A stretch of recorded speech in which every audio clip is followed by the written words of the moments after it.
running. Faster. Just a little further.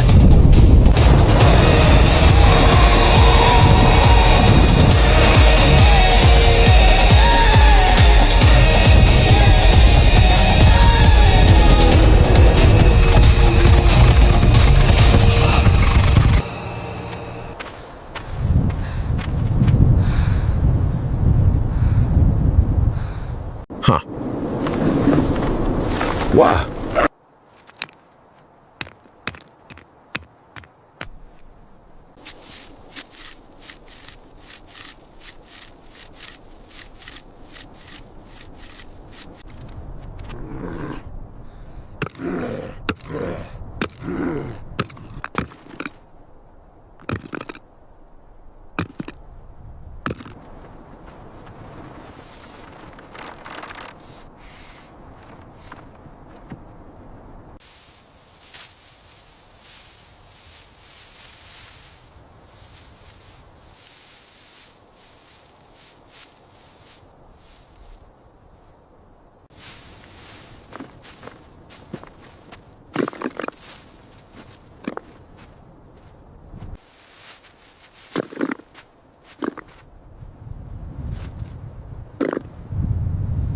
Hoop.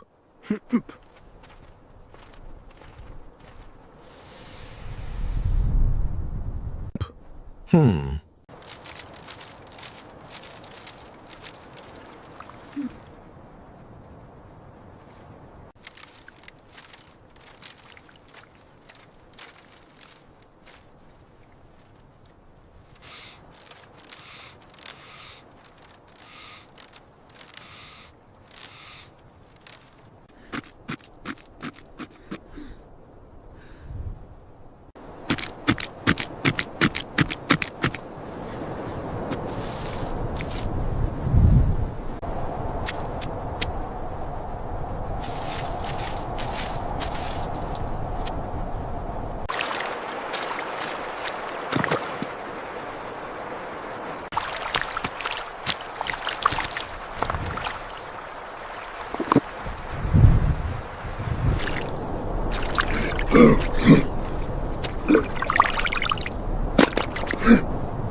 Collect the leaves. Weave them like this. Yes, you understand. Now, everyone start.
To the west. Quick. HRGH. Your core. Keep running. Faster. Just a little further.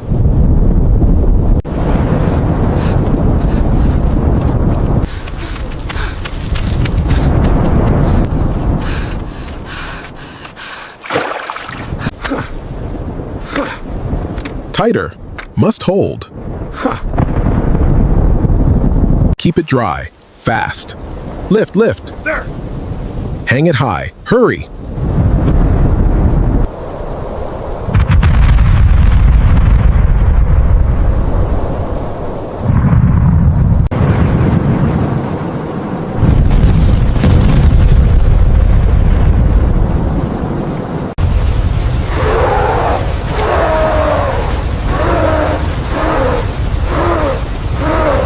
Rah.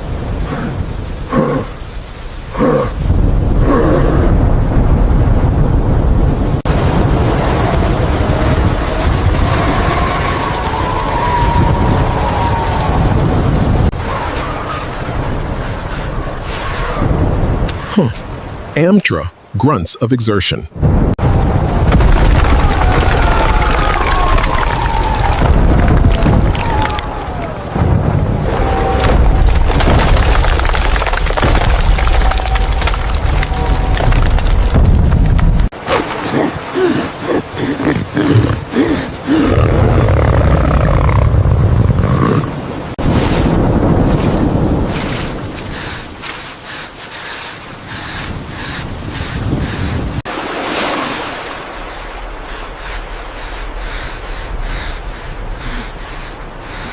Arg. Fast, now. Run, get out, fast. Yeah, faster. Escape.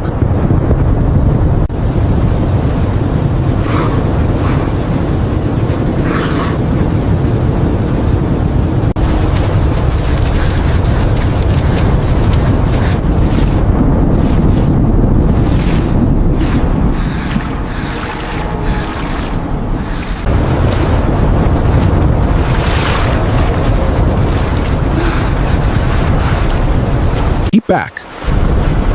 It's too big. Hurry. Retreat. Back to the ridge.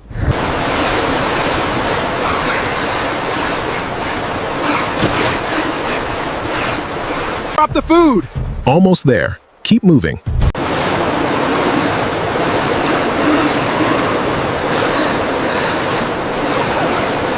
Up. Up. Here. Hold.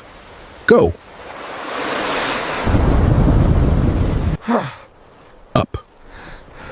Heave. Push. Help me.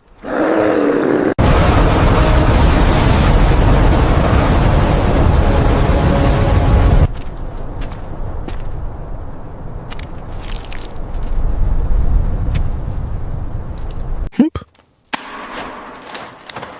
Ugh.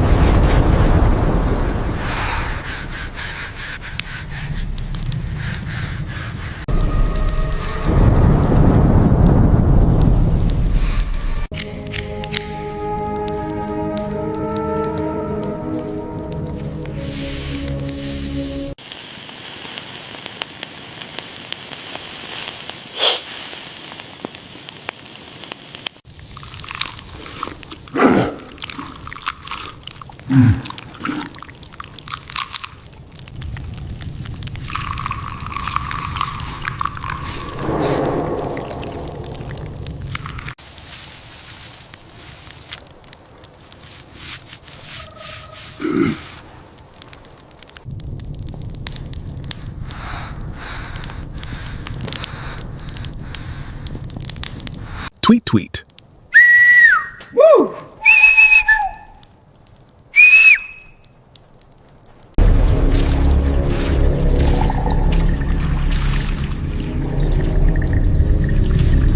Help.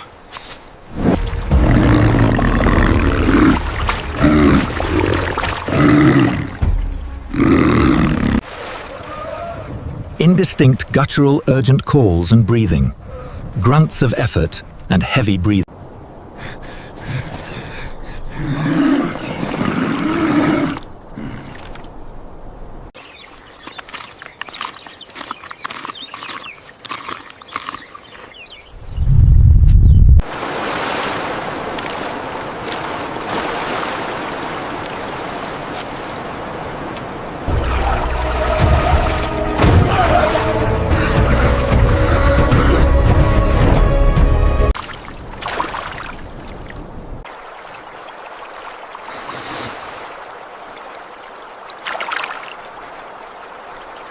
Together!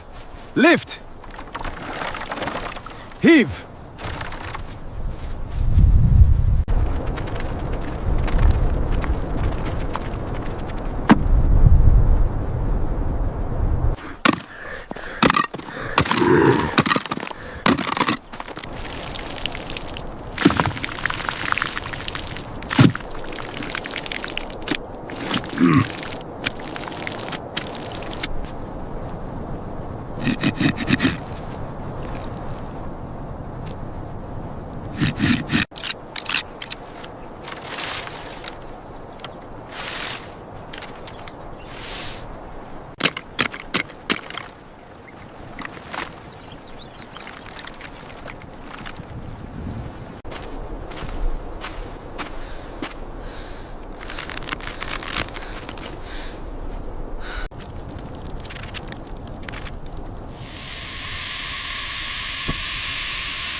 Keep still. Mro? Be quiet.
Come on, little one. Time to go inside. Be safe now. Soft purring.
Horn blast!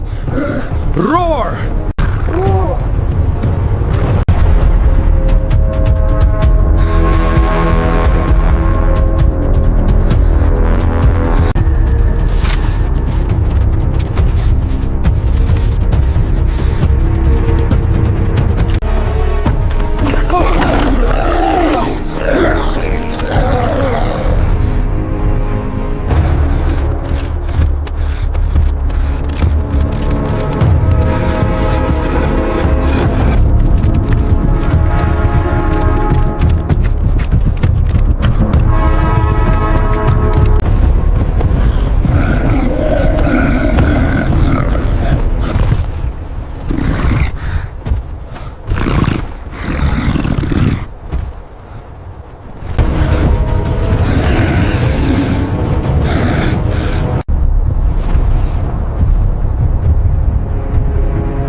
Push! Almost! Lock it!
Keep back!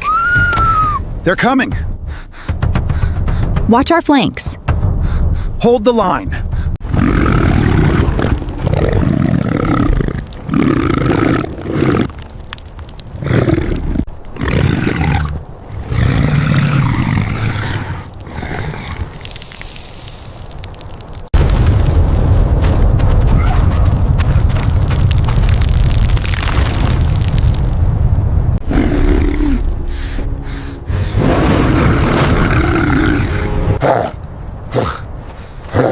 Ugh.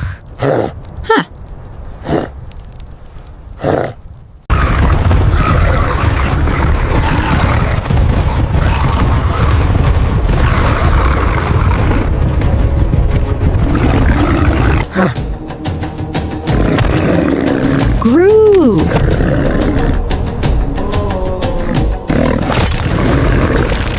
Grrr. Yeah.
see it. It is done. Now the pole. Here, take it. Be careful. Push it against the frame. Koda, the strap is loose. I see it. It is done. Now the pole. Here, take it. Be careful. Push it against the frame.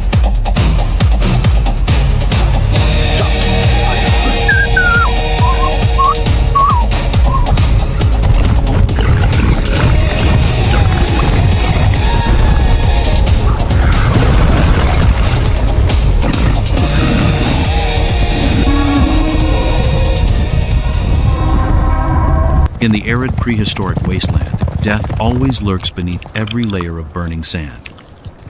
Hunger is an invisible enemy, relentlessly eroding the body and devouring the will to survive.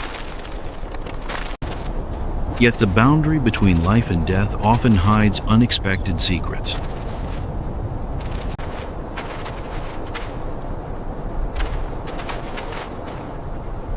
The prehistoric humans stumble upon an earthen fortress towering amidst the void.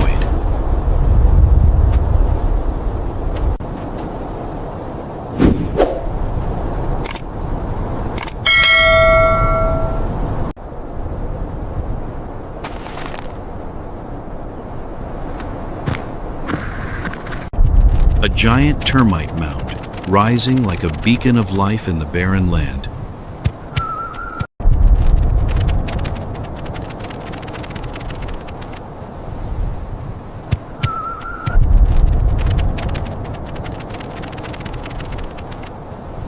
To lay hands on this treasure, brute muscular strength is rendered meaningless.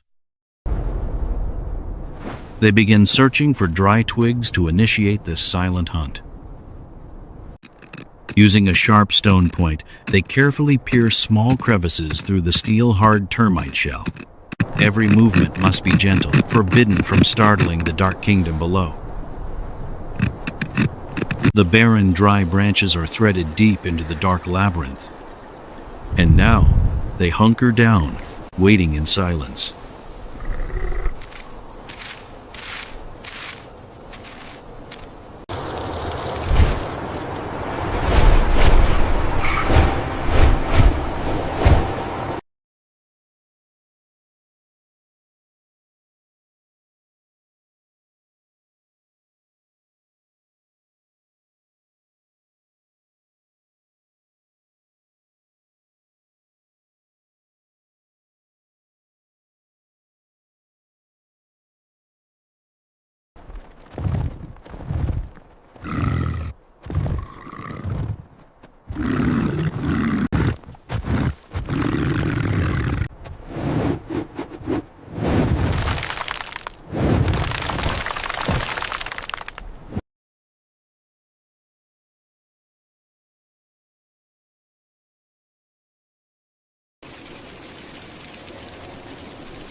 Patience is the sharpest weapon bestowed upon humanity by nature.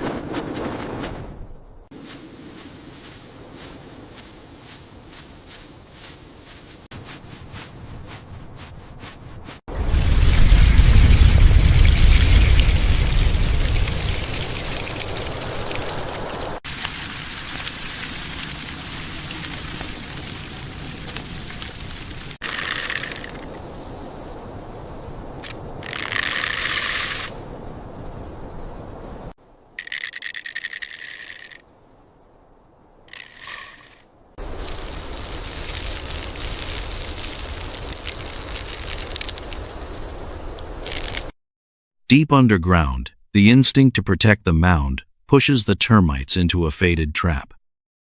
The strong mandibles of the soldier guards clamp violently onto the alien wood. Gradually, each dry branch is hoisted up from the darkness of the deep burrows. The prehistoric humans skillfully gather them, preparing for a restorative feast.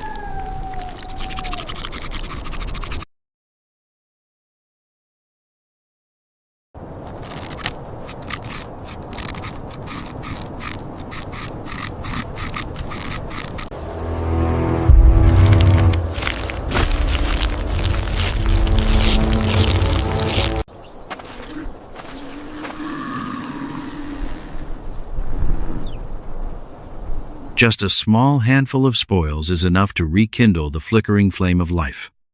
Those minuscule sprouts of life are the key for humans to defeat the scythe of death. Few know that these tiny insects are the purest capsules of energy. In every crevice of the branch, dozens of tiny lives cling on desperately. They contain a massive protein content, far exceeding large blocks of animal meat.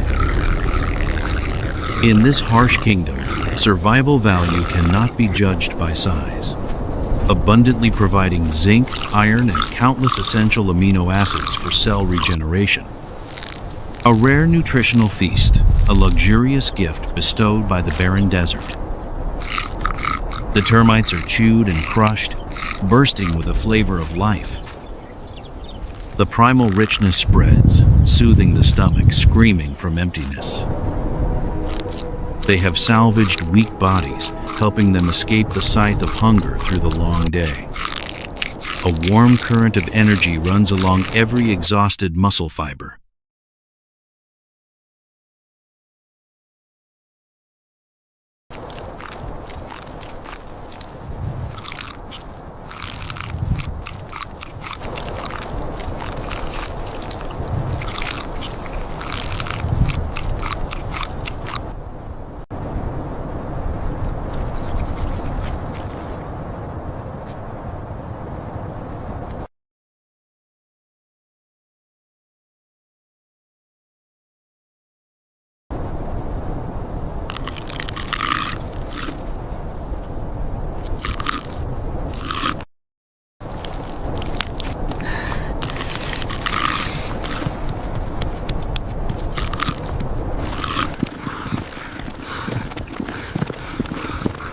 They carefully transfer the remaining termites into leather pouches as reserves for the road ahead. Energy fully recharged, their footsteps become steadier on the white sand.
On the way back to the rest stop, the air suddenly thickens with murderous intent. A colossal ancient ostrich looms out from the sandy mist. Brutal territorial instinct turns it into a crushing machine against any creature in its path.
The beast's bloodshot eyes lock onto the small hunters. The The monstrous bird charges relentlessly, unleashing destructive attacks. Every peck tears through space, striking the ground as violently as heaven splinters. Stepping back is not cowardice, it is the ultimate commitment to love. The massive musculature closes in, pushing human heart rates to death's door. Just a single misstep now is enough for bones to shatter beneath ruthless claws. On the boundary of survival, human intellect shines once more. A shabby, dry gourd filled with blind dust and black smoke is hurled into the air. This weapon cannot tear flesh, but it strips away vision, the most vital asset of a predator. The pitch-black cloud erupts, thrown directly into the blood-crazed face of the ostrich.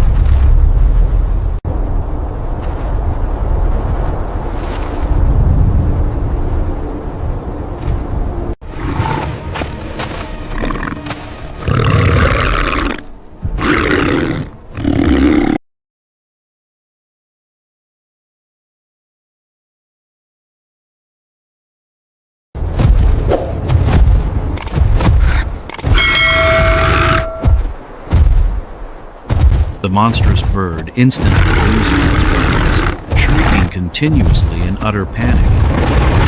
The beast's terrifying smile instantly devours. Capitalizing on this fatal flaw, the prehistoric humans retreat swiftly to escape.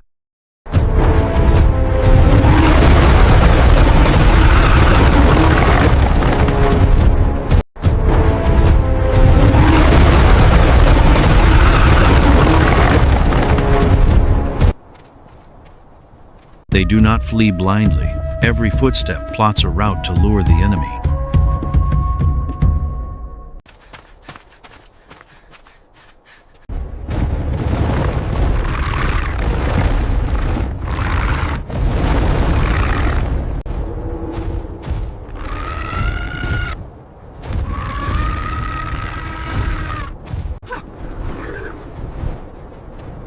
Luring that enraged mass of flesh gradually toward the preset net trap. The giant bird frantically chases the dim human shadows in a drunken haze of hatred. The prehistoric humans successfully lure the beast to step into the fated kill zone.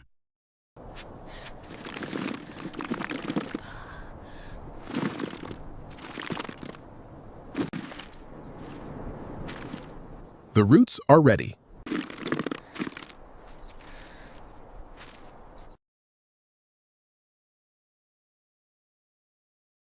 But in the natural world, no trap is absolutely perfect. The giant animal thrashes within the trap, howling and shaking an entire stretch of wasteland. After a full day and night of frantic struggling, the giant bird tears through the netting. It breaks free and runs straight into the dark, deep forest, carrying its terror. The prehistoric humans only watch from afar. They absolutely do not chase that meat grinder anymore. Silence returns. Restraining the hunting instinct is the way to preserve one's life.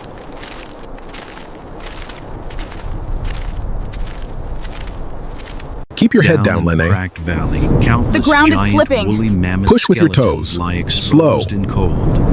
On the arid journey back to the campsite, a majestic scene unfolds before their eyes. The remains of Ice Age kings now serve as proof of nature's impermanence.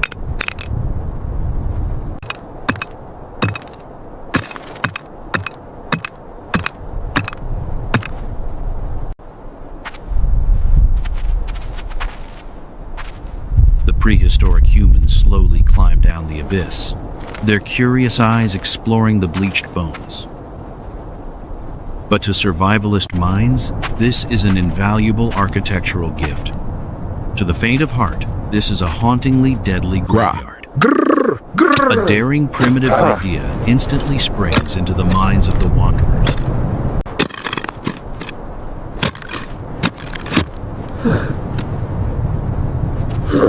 Hrk. Hrr.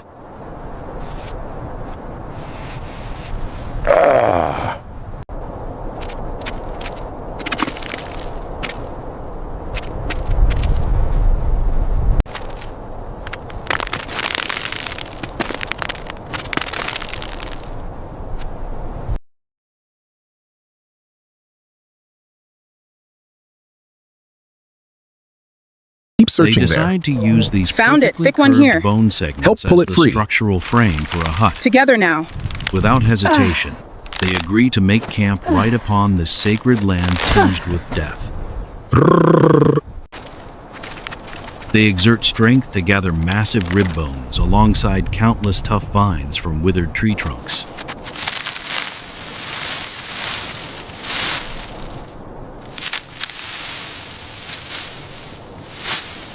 Hunt.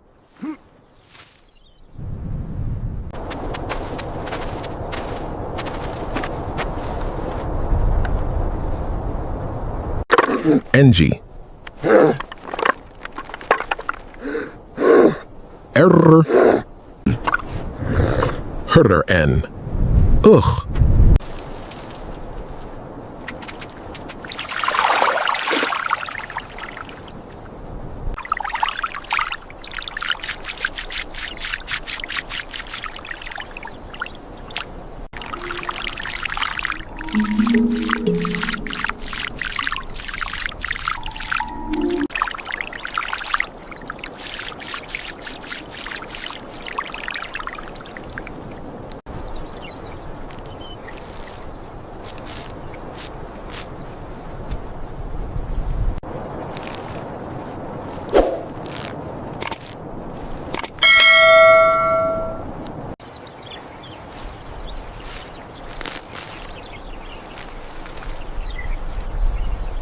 Each massive rib bone is driven deep into the cracked mud ground. They are cross-woven, tightened with tough vines resembling sinews and tendons.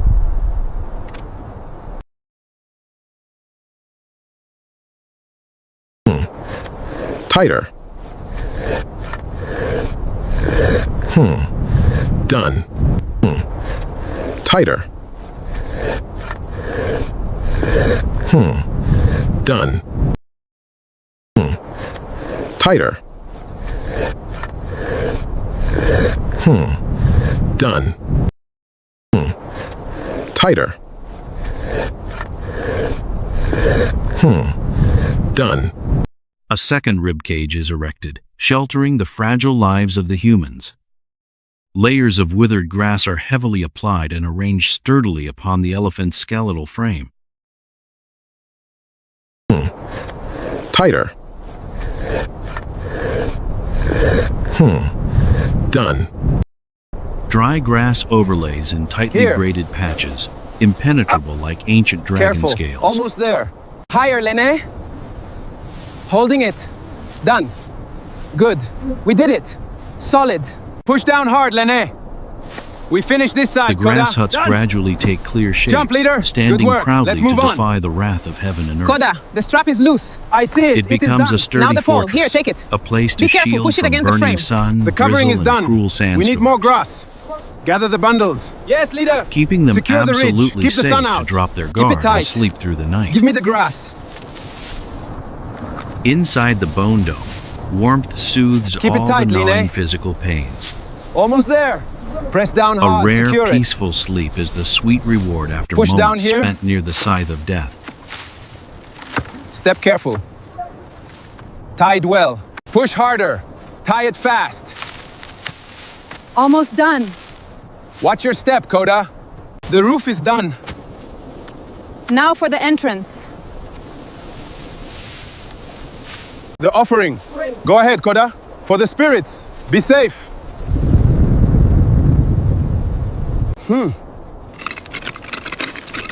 Careful. Almost done.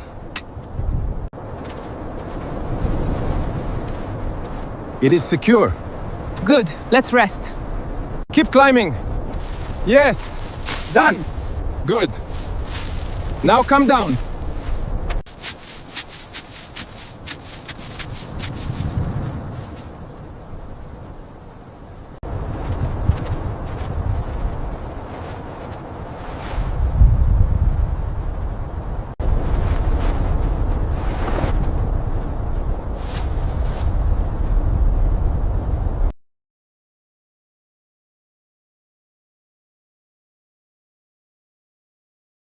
As dawn awakens, new vitality begins to be nurtured right next to the prehistoric campsite. The survivors carefully plant pumpkin seeds into the moist, porous soil. Sowing seeds is not Vast just and quiet, seeking the food, African steppe but endures. planting the seeds for sustainable survival hope.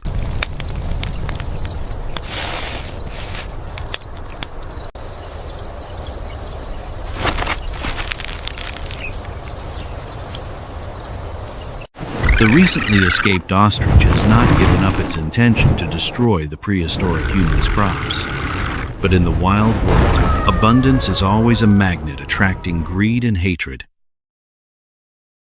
The newly sprouted green catches the eye of a resentful old enemy. This time, it returns 1,000 times more frantic and ferocious. It wants to trample all the effort and the final hope of its tiny adversaries. But mercy has run out. This time, the prehistoric humans absolutely will not spare it either. In the game of life and death, any leniency shown to an enemy is paid for with blood. A sophisticated snare trap is set, utilizing the violent tension of a bent tree trunk. The prehistoric humans use brilliantly bright red berries to attract the bird into the trap. The smug predator steps into the epicenter of destruction without anticipating death. The threat eliminated, after a highly nutritious meal, the prehistoric humans continue their survival journey. The massive block of meat hangs suspended, struggling hopelessly. It is officially Quiet. forever.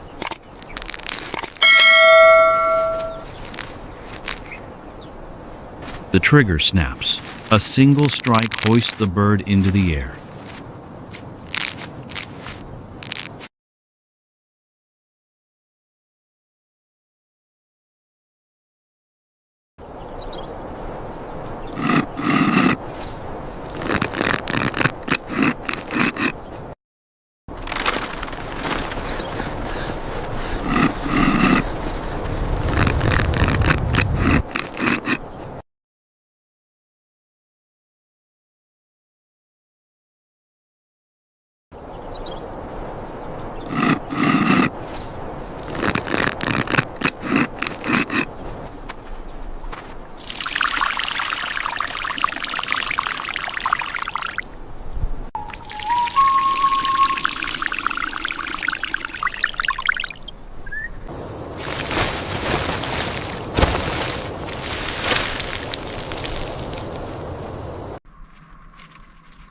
Under patient care, the pumpkins rapidly grow as if blown by the wind.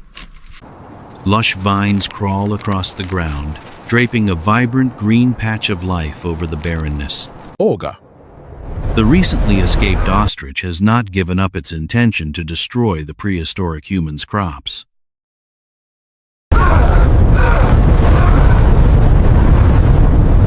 Huh.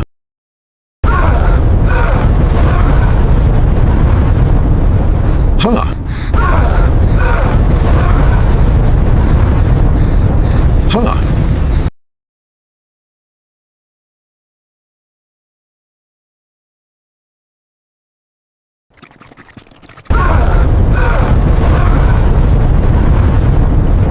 Huh.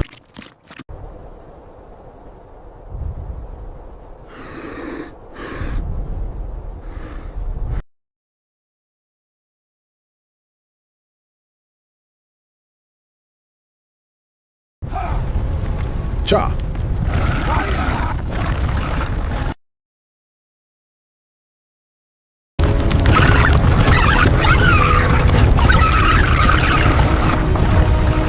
Few truly understand the nutritional power hidden within a primitive pumpkin. The radiantly golden flesh is a massive engine providing vitamin A and beta-carotene, helping the hunter's eyes pierce the night and healing damages at the cellular level. Pumpkin seeds offer abundant zinc, maintaining the strong beating of the heart amidst the freezing wasteland.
Predator's blood calls again. They exert effort to dig an abyssal death pit in the loamy ground. Suddenly, a massive dark shadow growls and lunges from the silent night, attacking the prehistoric humans head-on.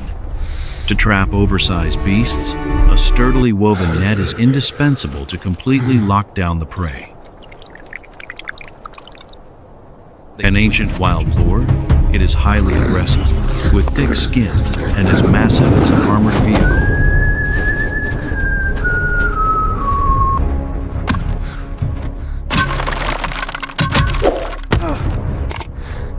T-test.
Divide! Its long, curved tusks now can pierce through any weak defense. Form the trap.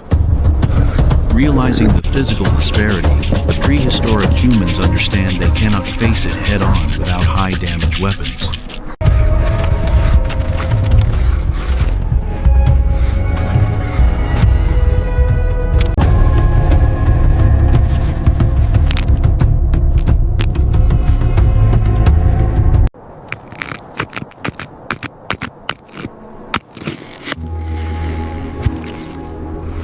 They quick-wittedly set fire to dry branches to fend off the bloodthirsty beast. They swing torches to form a line of fire, using the terrifying heat to suppress them. Fire is always the primal obsession pinned deep into the subconscious of all wild species. Toi. Cree.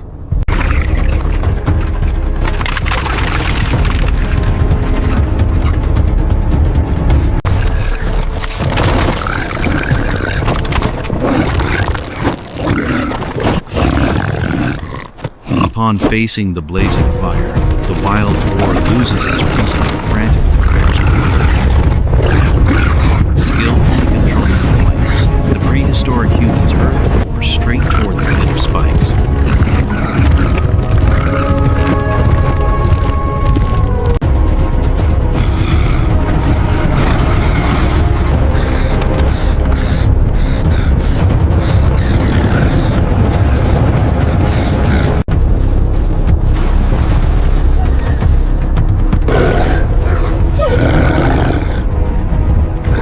Close tightly on both flanks of the prey. Cluster together.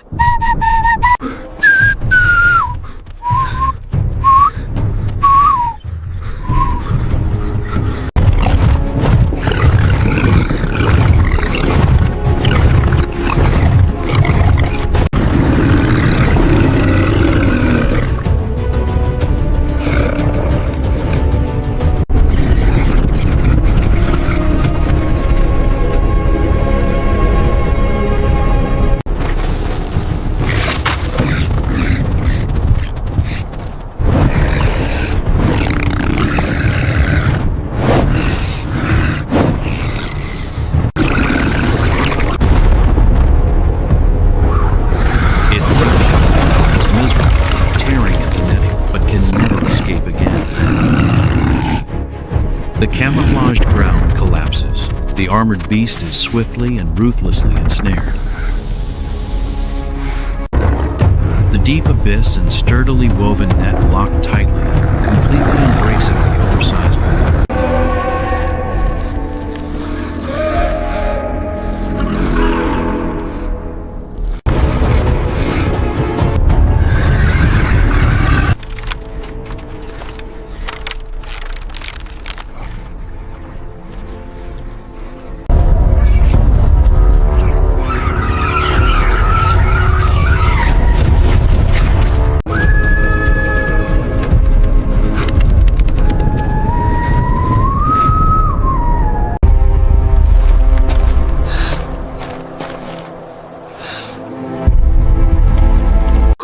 Lay them here.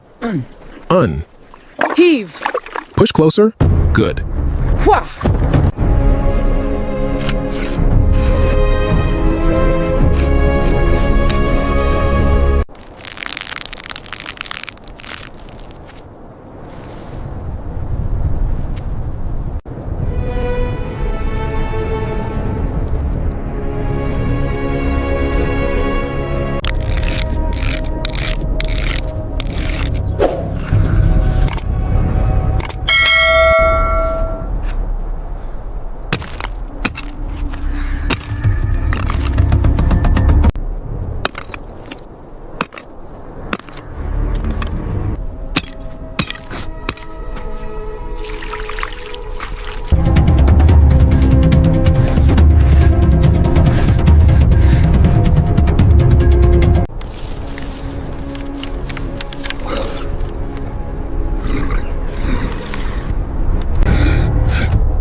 Night falls, the radiant rosy fire dispels the bone-chilling cold of the cruel wasteland. Drops of hot fat drip onto the glowing embers, emitting sizzling sounds that intensely provoke the hearing. A rich, intoxicating aroma of roasted meat fills the space, soothing the exhaustion of a long day of life and death.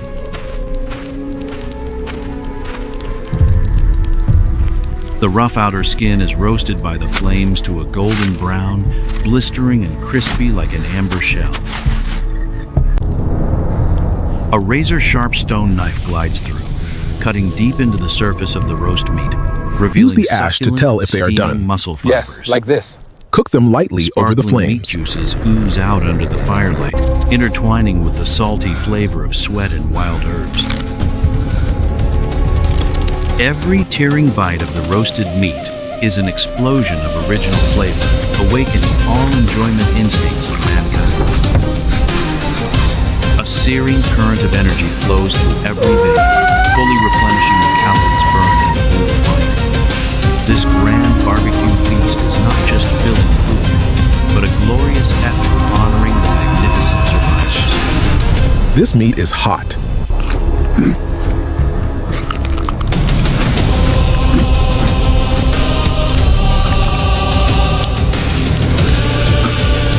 The battle for survival in the wild never truly ends, for the era's darkness always conceals perils. Can our prehistoric warriors protect the flame of survival through the disastrous trials to come? Hit the channel subscribe button today to be among the first to witness the rise of humanity against nature.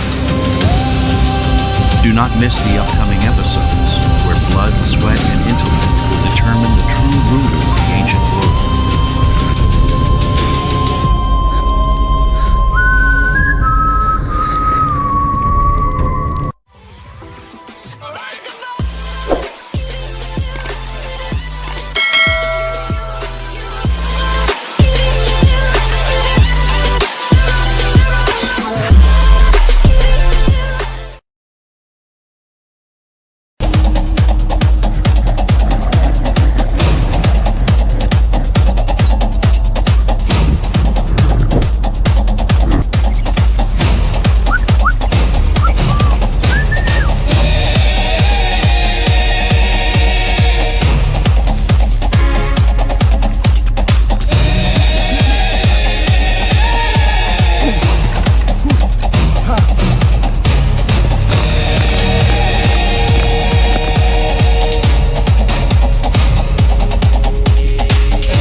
In the arid prehistoric wasteland, the sun is not merely light, it is a fire that incinerates all hope.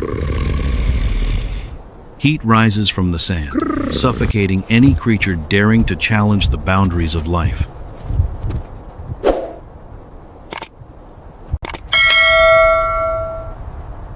Yet there, a solitary figure marches on. The prehistoric man, small, isolated, yet carrying the fierce survival instinct of his species. Walking beside him is not one of his own, but a creature of stillness.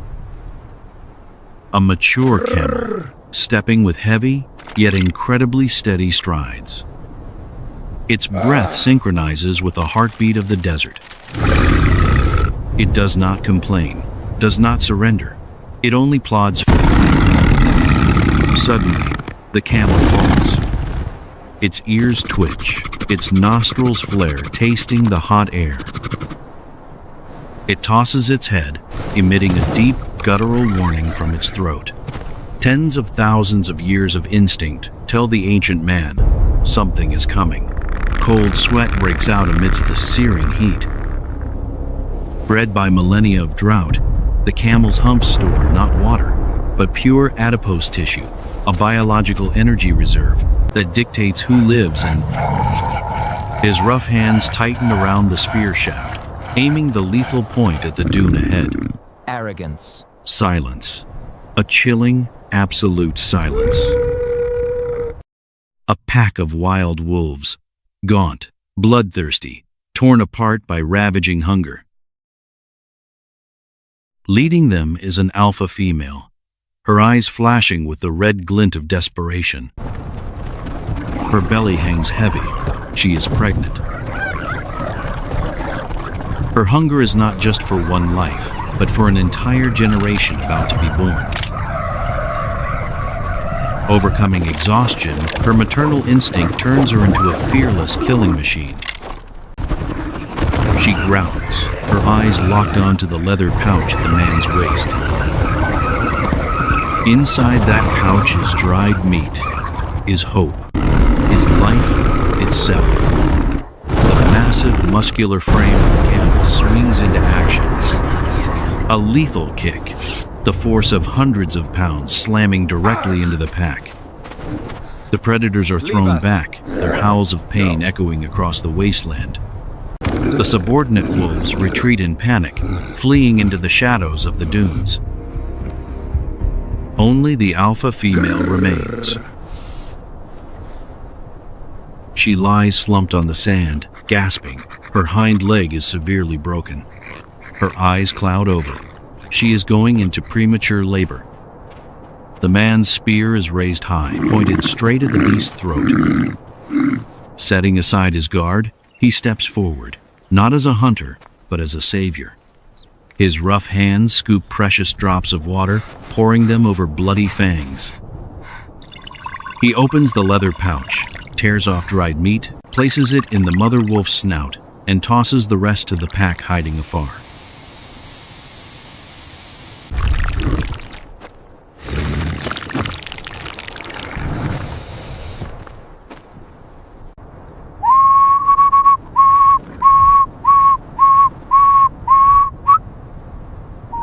The wolves stop growling, receiving the food in utter bewilderment. In the brutal theater of survival, a bond between early man and wild beast is forged not by dominance, but by a profound understanding of shared suffering. The peace lasts only a heartbeat. The horizon suddenly darkens. The wind begins to howl. The sand starts to roll like waves. A massive sandstorm, carrying hurricane winds and thunderstorms, is sweeping in. In the desert, the wrath of the heavens will bury anything without shelter. The flying sand lashes against their skin like thousands of billions. Visibility is zero. Only intuition guides the way. Swift hands strike flint. A spark ignites. Safe. The sound of heavy panting echoes in the dark cave. The flickering firelight pushes back the darkness, warming bodies trembling from cold and exhaustion.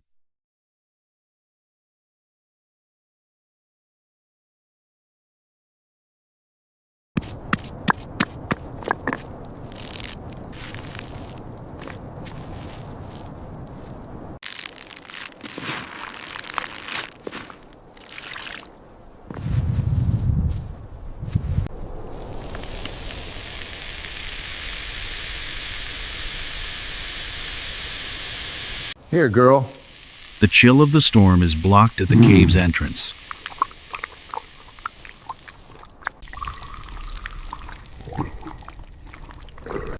The mother wolf lies docilely by the fire. Her whimpering shifts to rapid breathing.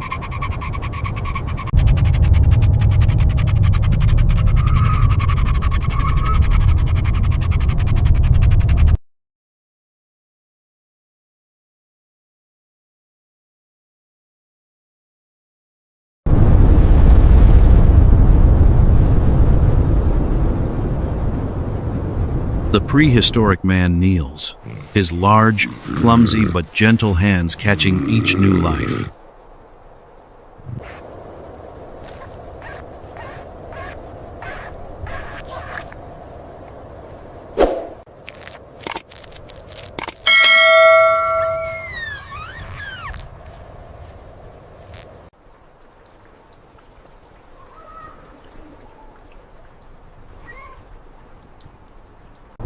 1, 2, 3 wolf pups are born. Blind, soaked little beings squeaking amidst the deadly wasteland. They eagerly nuzzle into their mother's chest, seeking the warm first milk of life.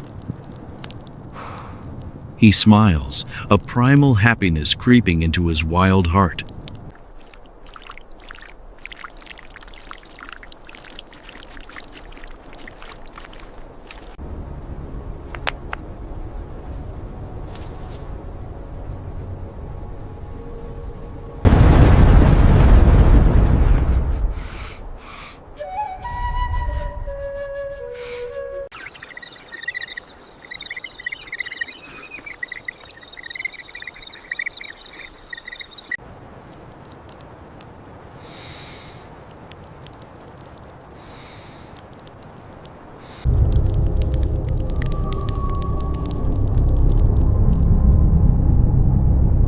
The next morning, the storm breaks.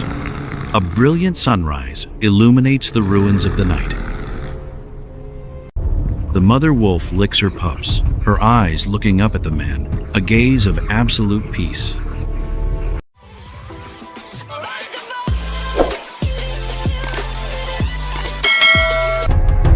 It is time to return to the camp.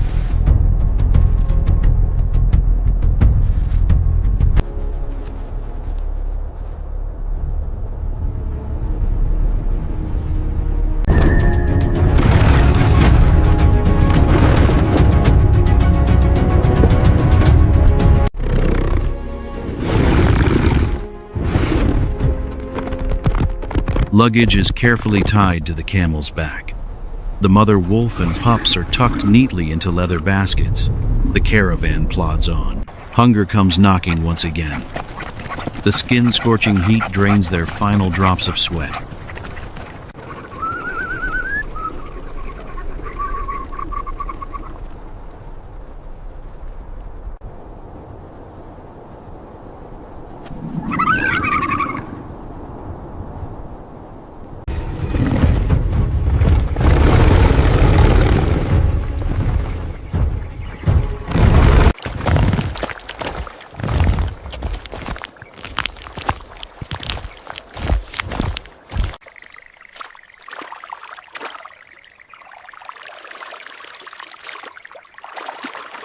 But the desert always grants favors to those who observe.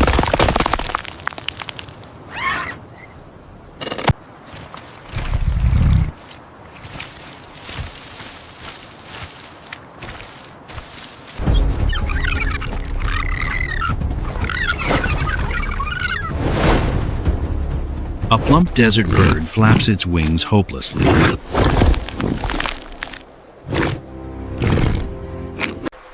The fire is lit once more.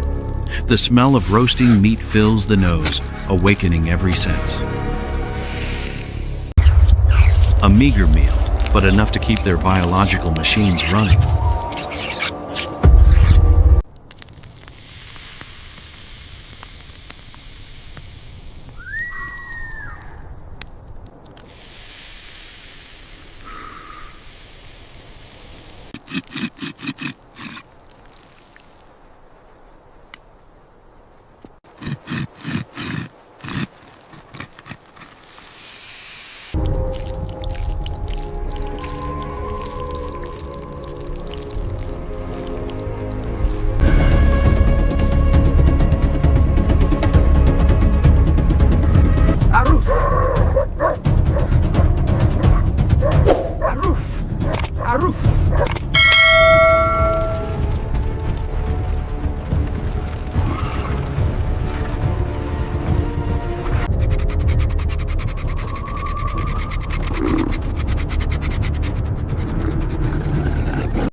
Finally, the animal skin tents appear on the horizon.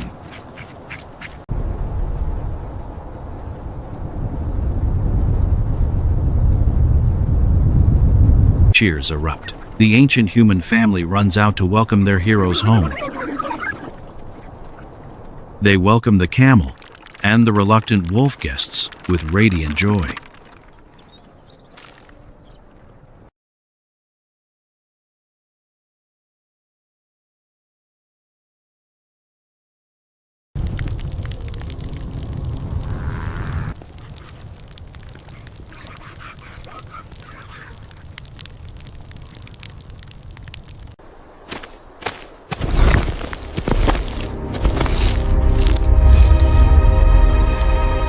But the day is not over. To survive, they must work relentlessly. The tribe scatters, their sharp eyes scanning every inch of earth.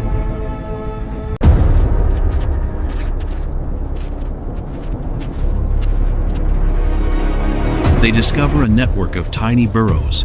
It is the territory of the ground rat.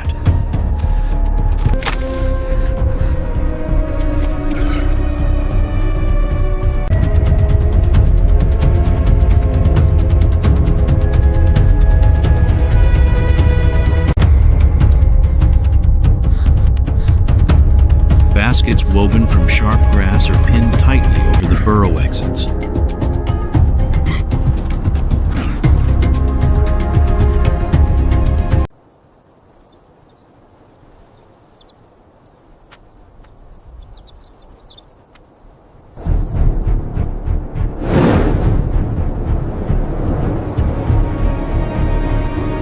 Then they begin to stomp, whistle, creating deafening sounds.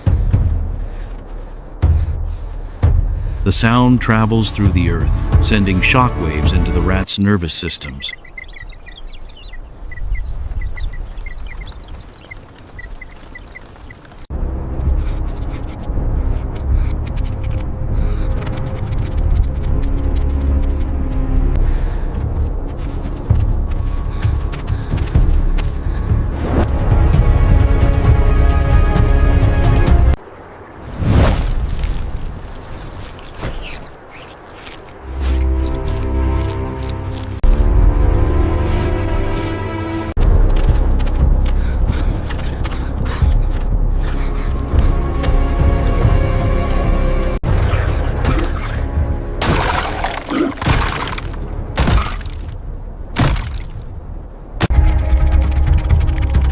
In utter panic, the rodents dart up to the surface, plunging straight into the waiting basket traps. Desert ground rats, surviving entirely on dry seeds, possess highly concentrated, protein-rich meat, a crucial evolutionary fuel for ancient human brain development. A rare feast of roasted meat is about to begin again.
Today is truly blessed by the spirits. Luck follows luck.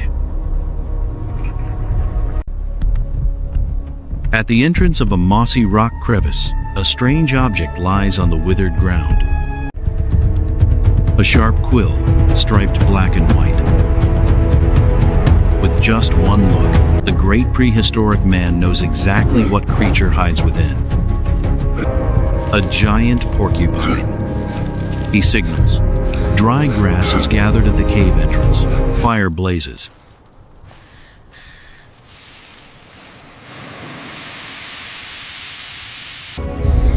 Damp leaves are thrown in, creating thick, suffocating plumes of white smoke.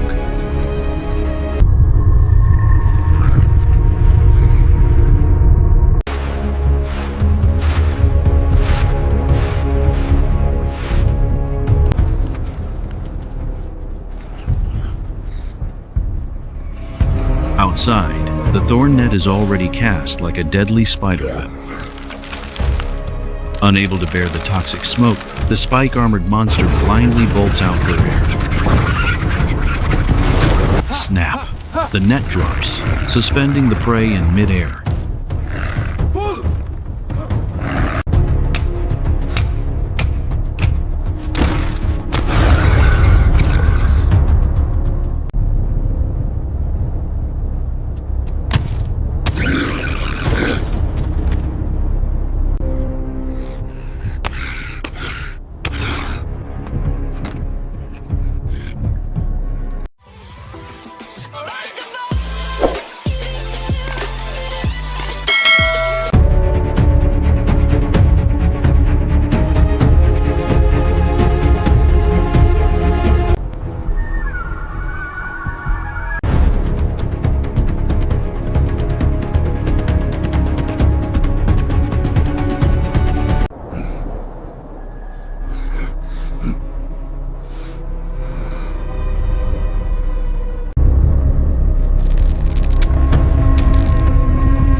The porcupine meat sizzling on the red fire soothes their roaring stomachs, while its quills are stripped to crispy. make piercing So arrowheads. Oh, you're enjoying that. Armed with hollow, keratinous quills that detach on impact, the porcupine yields dark, iron-rich meat that instantly replenishes the lost blood and stamina of apex predators. Relying not only on hunting, our ancestors understood that the root of life begins with the earth.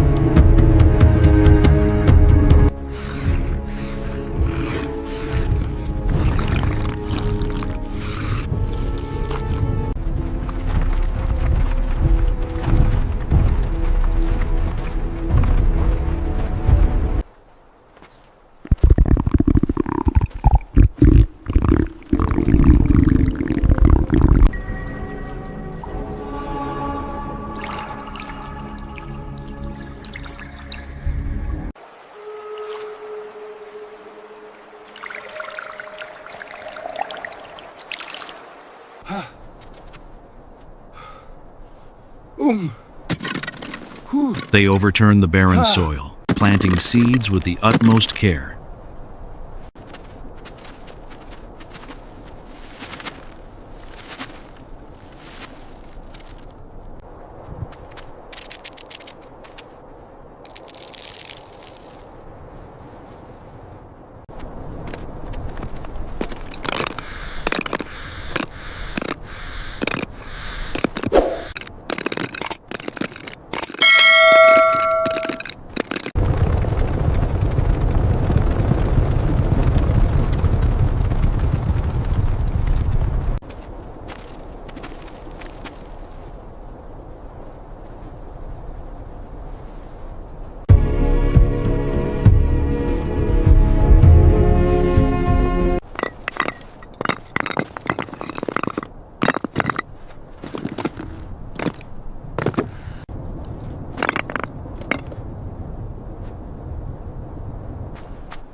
Scoop by scoop, water is poured.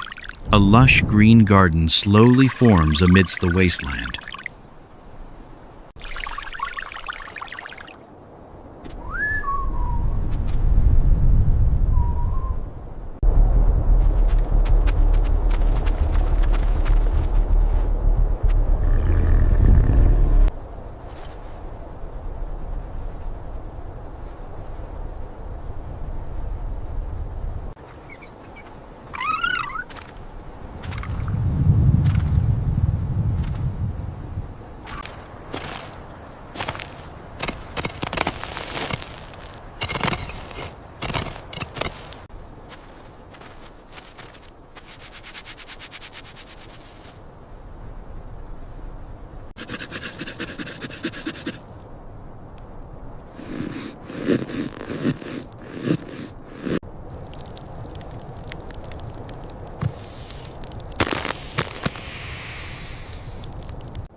But nature is a dictatorial god, fond of playing with human hope.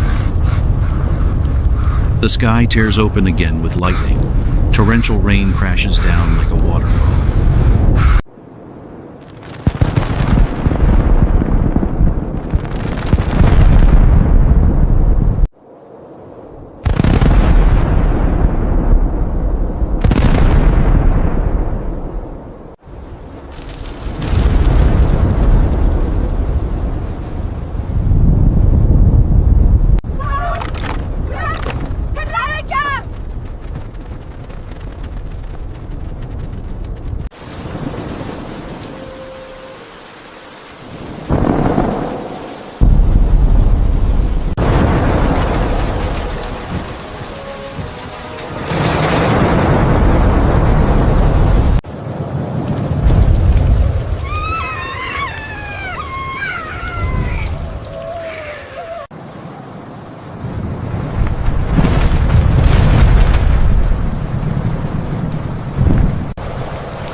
The water sweeps away the barriers, drowning all the labor of passing days in red mud.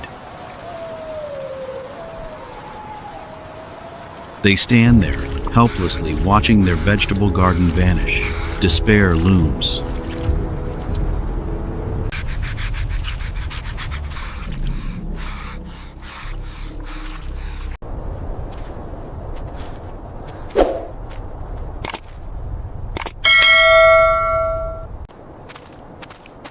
But in the moment of ultimate loss, a tiny sprout stubbornly pushes through the earth.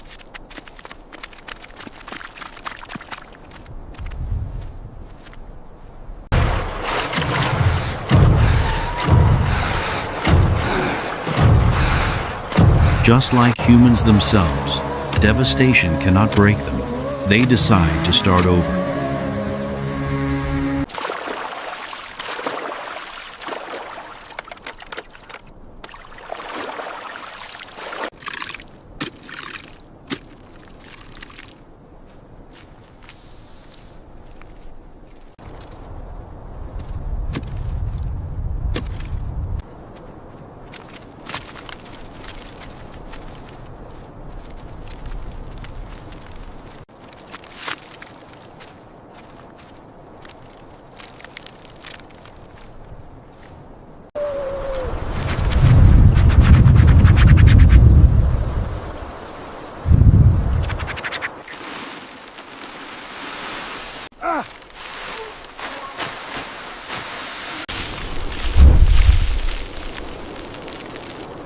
Weeks later, the garden resurrects, blossoming and bearing long, glossy, succulent cucumbers.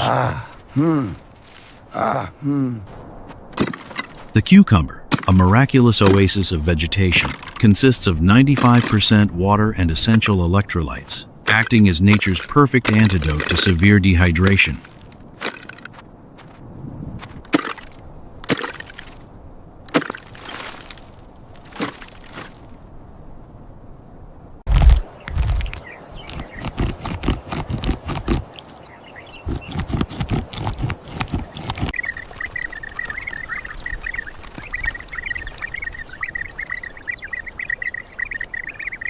The fresh scent attracts hidden thieves, the wild rabbits. Squeezing through the thorn bushes, they ravenously chew the tender leaves. Keep back! We must. Get out of here. We're not afraid.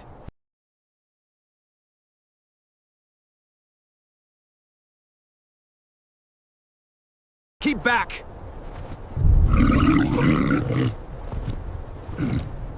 The prehistoric men do not waste energy chasing them. With brilliant ingenuity, they string snail shells together, hanging them in the wind.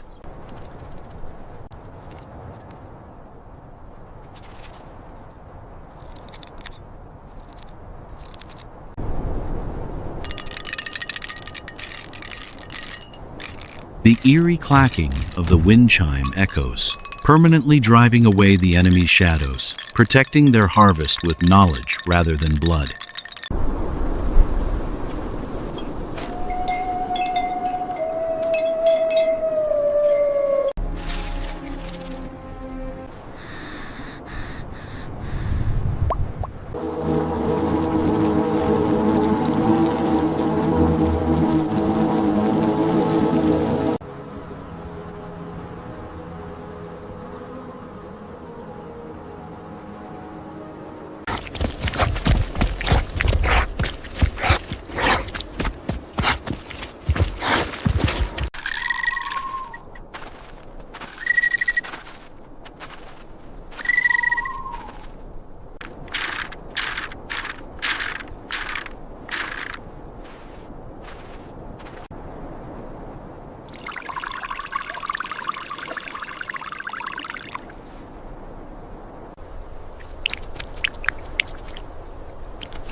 Keep pushing. Almost there. Heave. Secure it.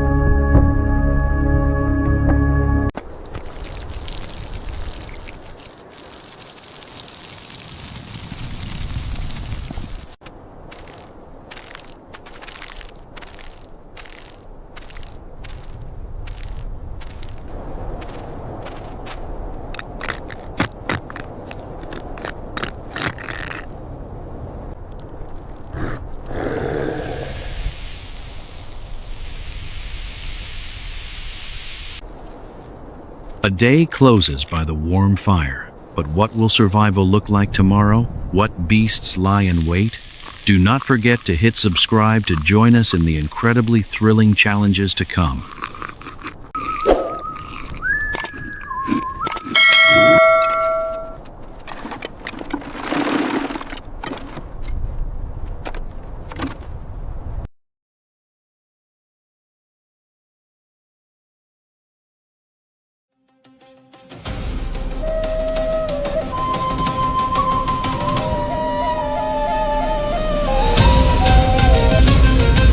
nature never sleeps, and neither does the fight for survival.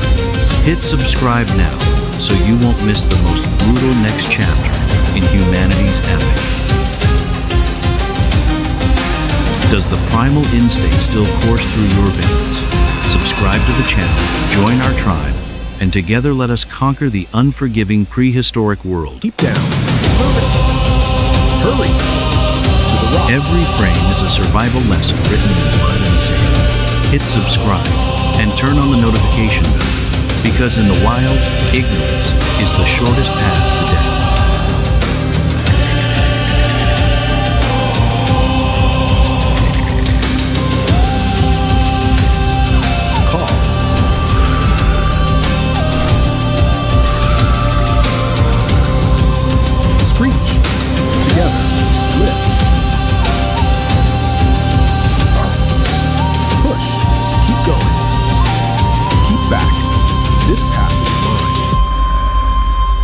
Must pass. None shall pass. Tumus, stay back. Hiss. We must pass.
Nature does not negotiate, it does not pity.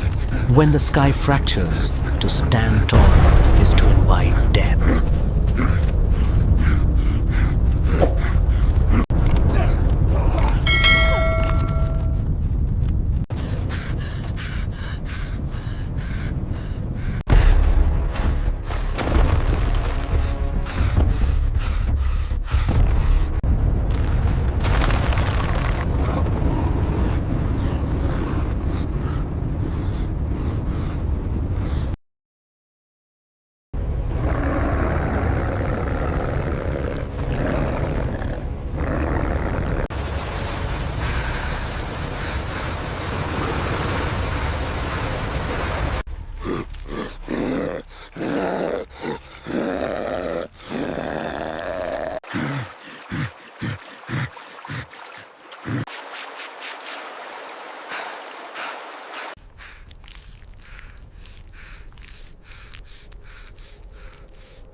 Rapid rhythmic hand tapping sound.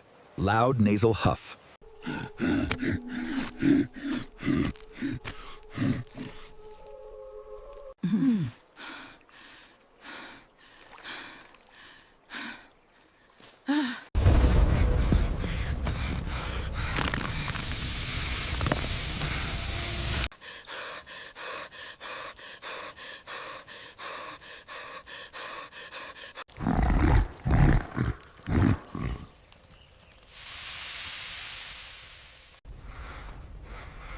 Take. Eat.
Move!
Huh? Huh?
There, behind the water, a path.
The storm's retreat leaves behind a deceptive trap. A single misstep means drowning in earth. The Arapema, a living torpedo stranded in the shallows. But strength without leverage is useless. They are small. They lack claws, venom, and armor. But they have the one force that conquers all, the intellect to adapt. They endure to see another sunrise.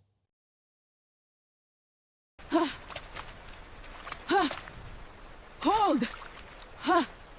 Here! Hold! Here!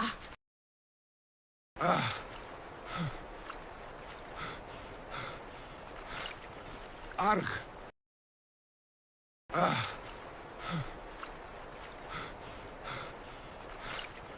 Arg. Look. So bright.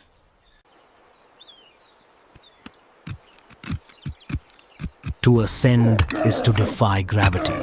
To steal the golden nectar is to defy the swarm.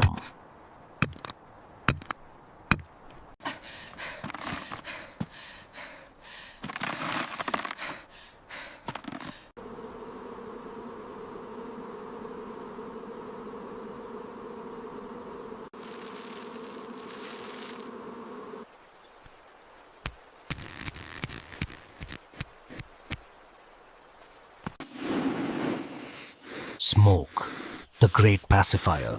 It masks the chemical alarms, plunging the hive into a confused stupor, a calculated theft. But the sweet scent of victory often awakens sleeping giants.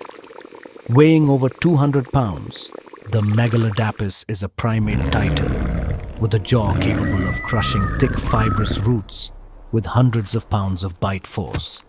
Sacrifice a fragment to save the whole, a primal compromise.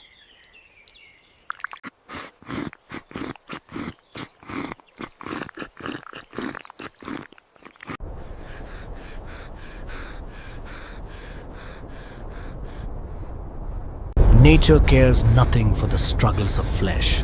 The static storm is the ultimate erasure.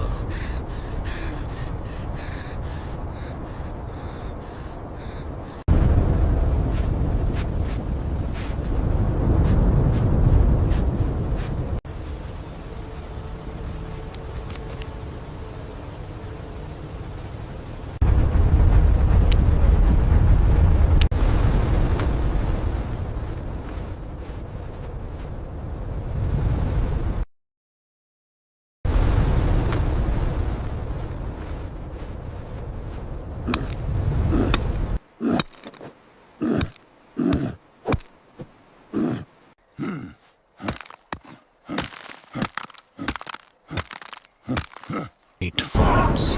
The fire does not just warm the flesh, it forges the future. Resin, ash, and hair. Chemistry born before language. Huddle, stitch, survive. When the wrath passes, the earth yields a new demon.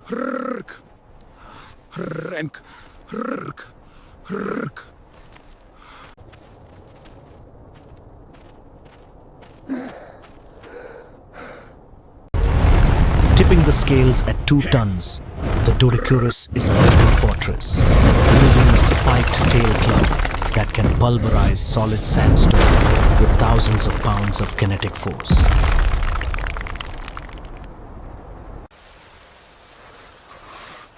Its impenetrable spiked armor provides ultimate physical defense, but its extremely poor vision and slow mobility allow a cunning intellect to blind and bypass it.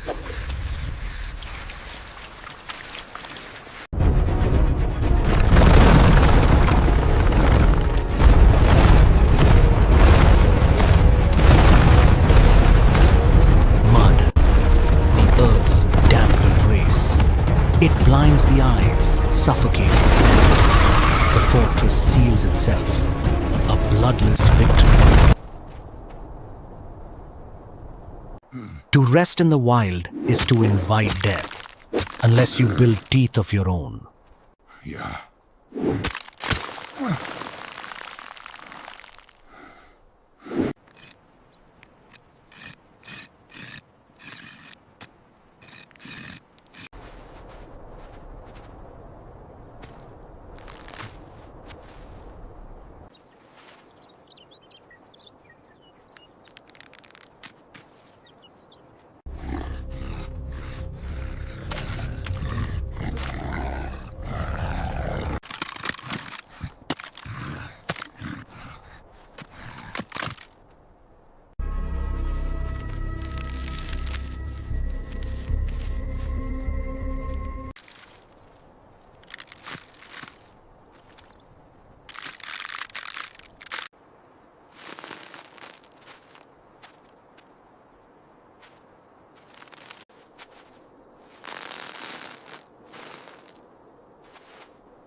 Fall back!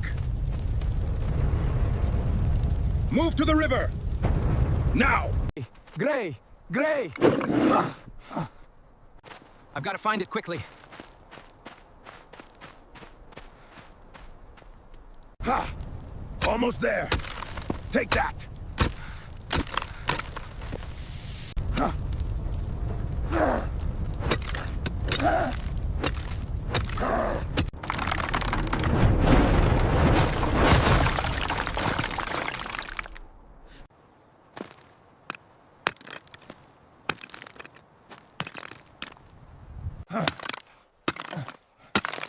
Break! Smash!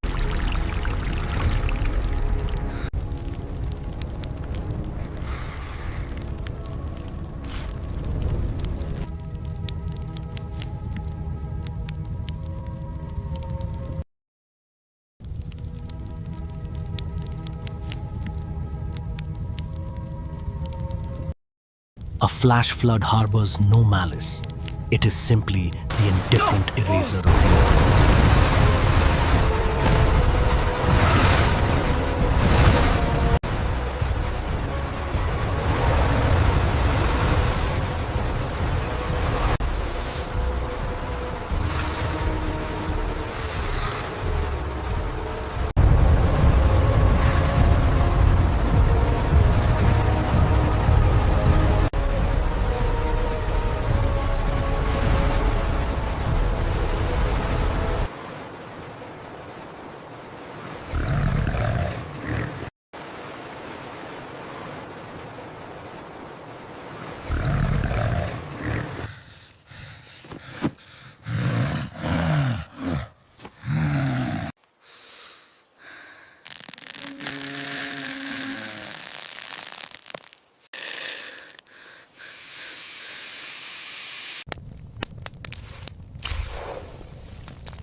Stone, water, fire, the holy trinity of early culinary science. By transferring thermal energy from the embers to the water, the tough fibers of the meat surrender.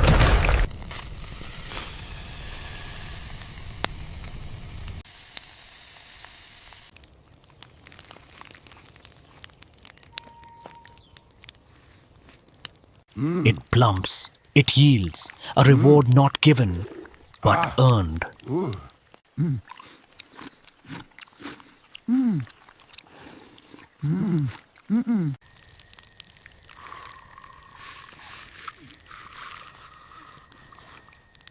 The sun does not hate, it simply burns.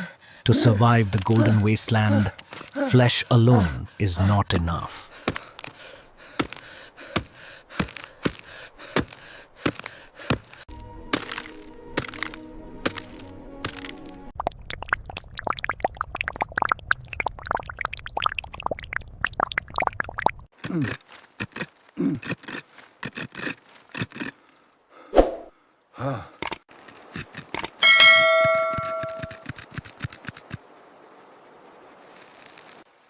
Aloe sap and mineral salt, a primitive chemical reaction.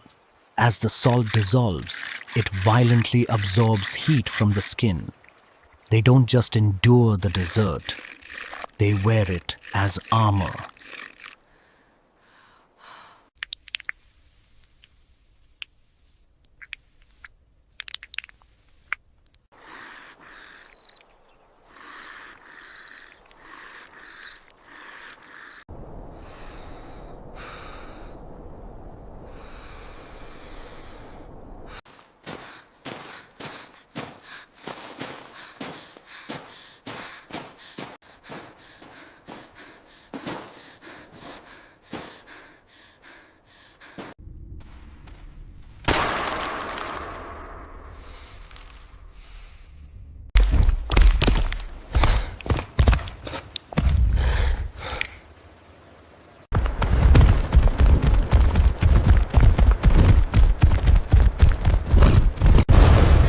Narrow veins of the red earth, speed is useless if you are the prey.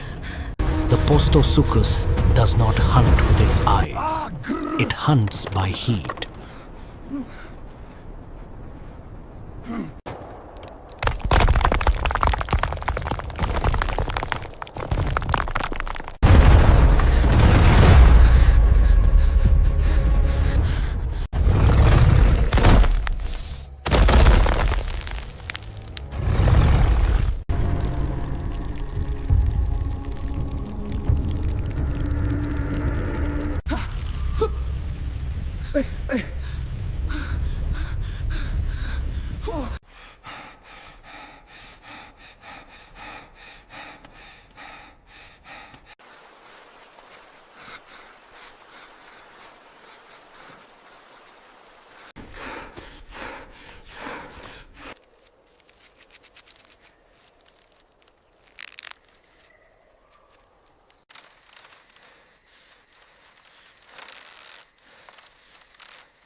Barely weighing a few grams, the desert scorpion packs a neurotoxic sting, far deadlier than its minuscule, pinching bite.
Black basalt, heated by the dawn, sears the translucent flesh, golden, sweet, and rich. They have survived the long night. They have earned the sun.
An unclaimed giant egg, a capsule of pure, dormant energy.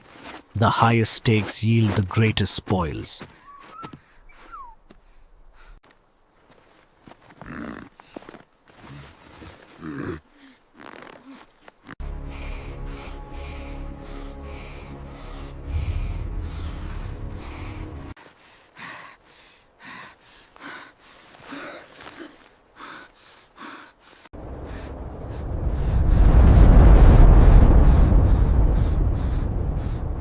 The sky does not weep, it swallows. A habub.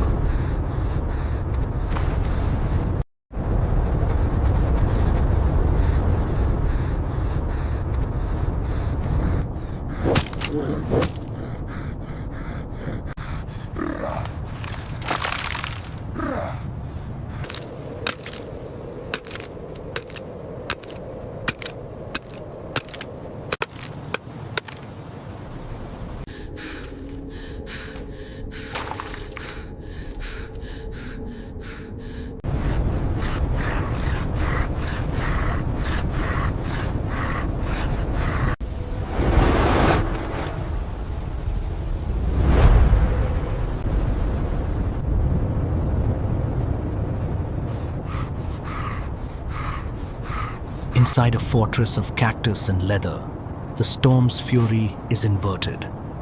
The buried sand acts as a natural pressure oven. The rich, golden yolk slowly solidifies, restoring broken muscles. In the epicenter of chaos, they find absolute peace.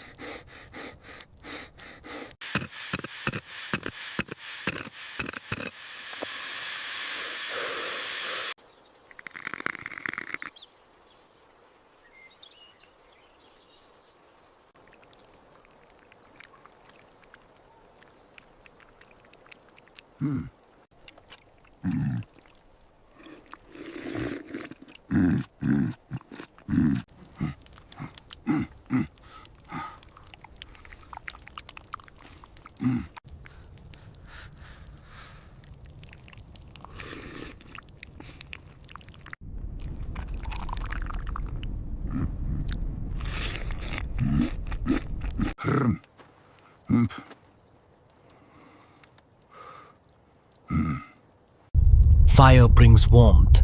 It brings hope. Pause. And it awakens dormant titans.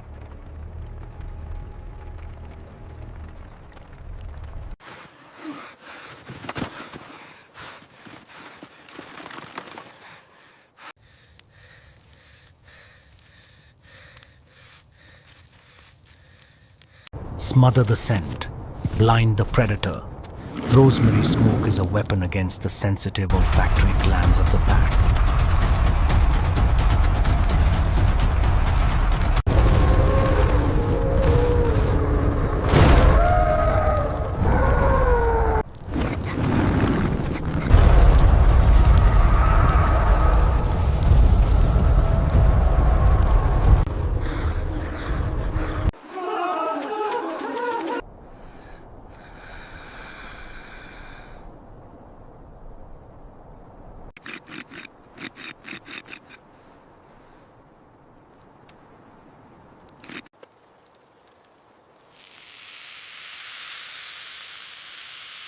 The steam, the tender, juicy flesh, the rich marrow broth melting the cold away.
Water gives life, but it is also nature's great eraser.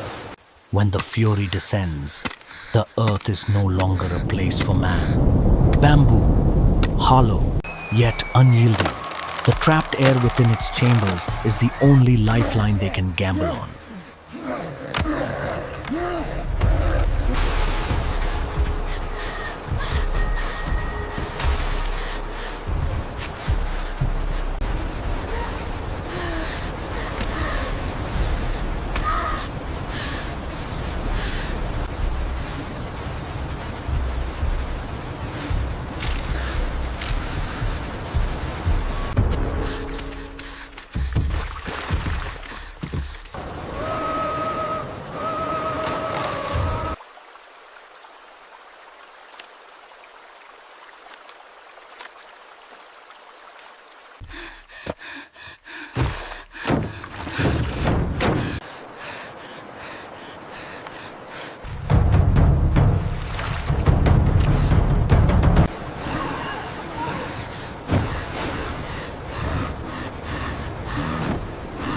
To stay is certain death. To entrust their lives to the furious river is a gamble with the gods.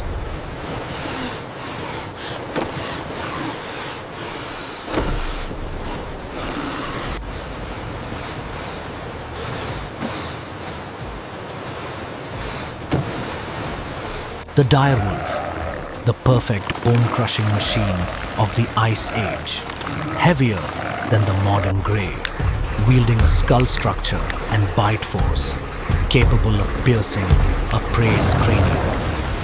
Amidst the rapid currents, they lose their pack tactics, but their bloodlust never sinks.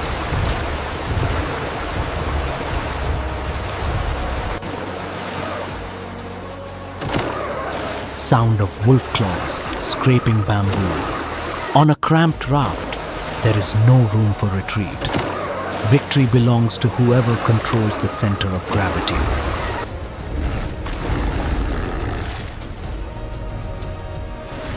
Hunger drives the direwolf, but in the great flood, predator and prey share the exact same desperation.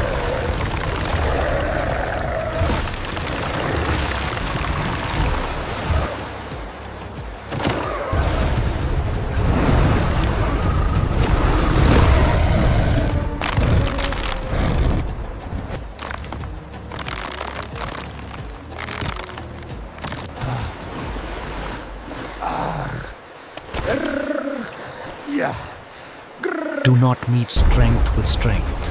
A precise lever of the pole, using the beast's own momentum to turn it into a suicidal projectile. The giant megatherium, 40 centimeters of razor-sharp keratin, not for hunting, but to hook onto cliffs. Silence, claws piercing wood, or to tear flesh to the bone.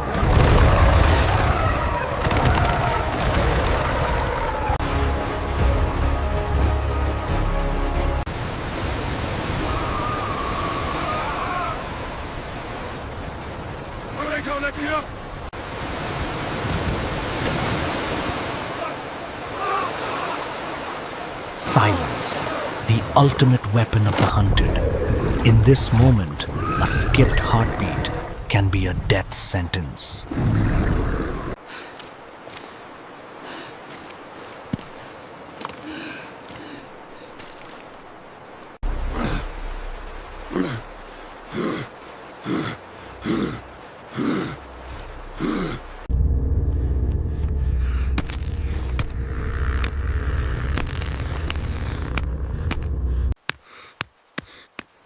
Fire, the only magic our ancestors knew. It steals the cold and pushes back the ruthless dark. Prehistoric water chestnuts, encased in heavy armor, hiding soft, pure white energy. That is the taste of survival. Silence, hissing steam.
For a brief, fleeting moment, the roar of the river is reduced to a lullaby outside a warm wooden wall.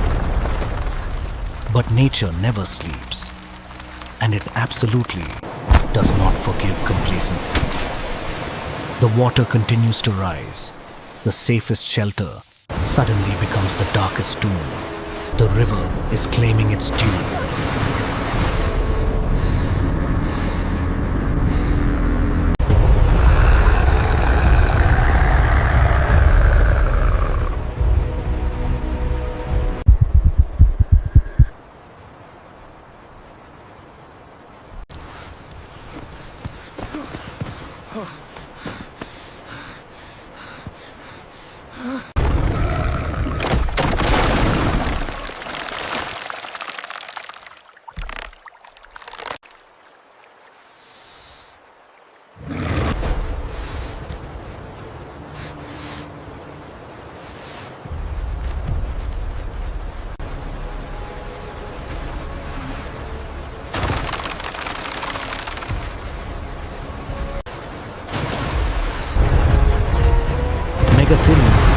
The giant ground sloth, a living fortress standing 4 meters tall. Its curved 40-centimeter claws, born to hook ancient branches, now become scythes of death. Silence, claws violently tearing through bamboo. Do not let their stillness deceive you. Beneath that armor-like fur lies muscle, dense enough to swat away any life.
Popping out of water in massive gasping. The first breath. Freezing, agonizing, but free.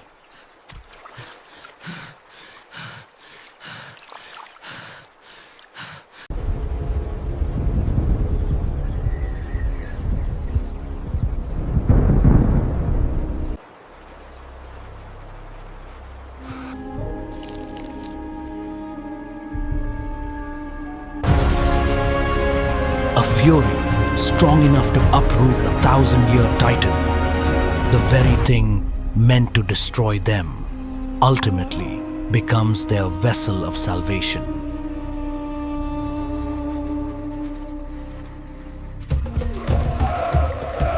Nature does not forgive a trembling hand. To reach the fruit is to earn another day of breath.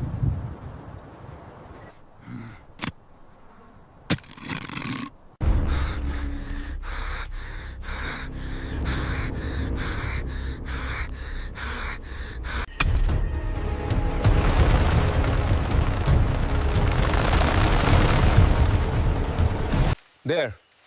Tap.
Oh my god!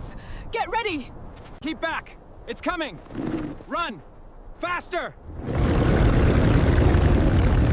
There it is.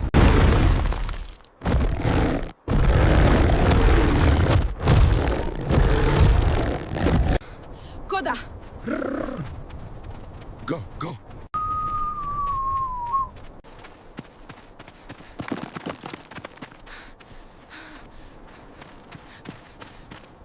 Ha!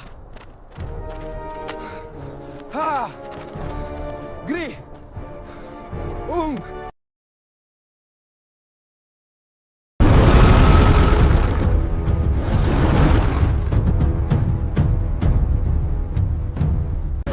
Nó đến kìa.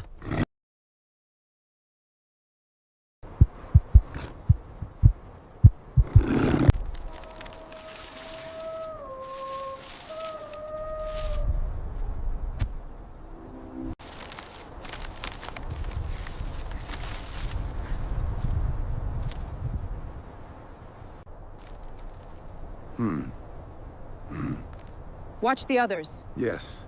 Focus.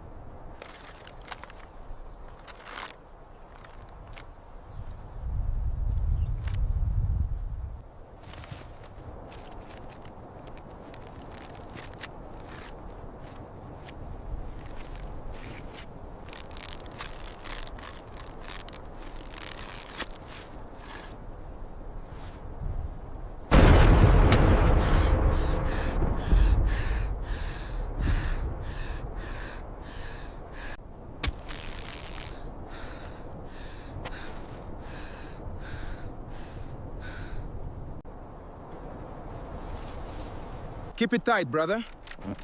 I am pulling hard. Yes, this holds. Good. Good. Let's move to the next.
Taste it. We did it.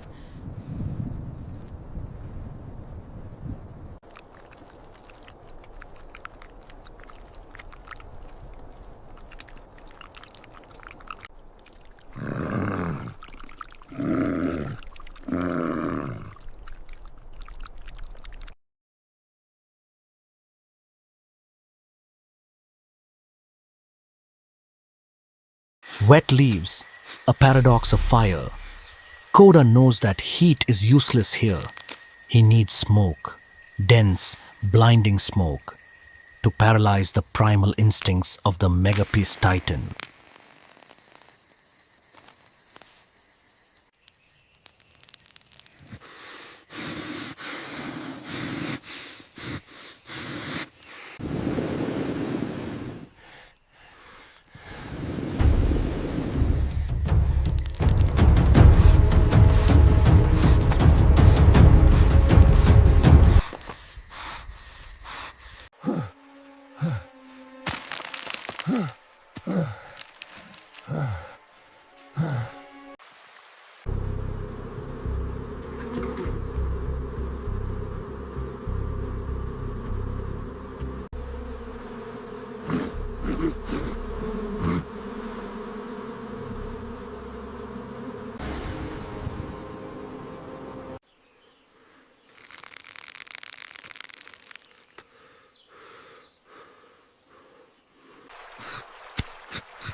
Boiling sugar on scorching stone.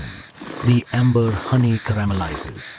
locking the pure survival energy within a glossy, crispy crust, a temporary feast in an unforgiving world.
But nature is a brutal scale. A victory on one side triggers a nightmare on the other.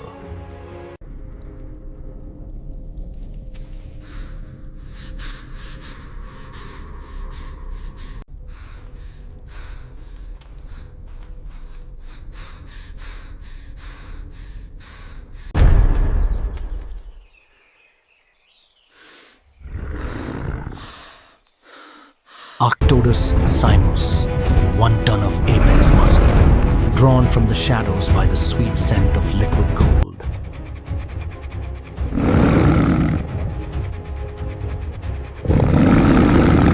Sanctuary. Here, fire is not just a weapon, it is alchemy. It adheres to the flesh, a lesson the predator will never unlearn.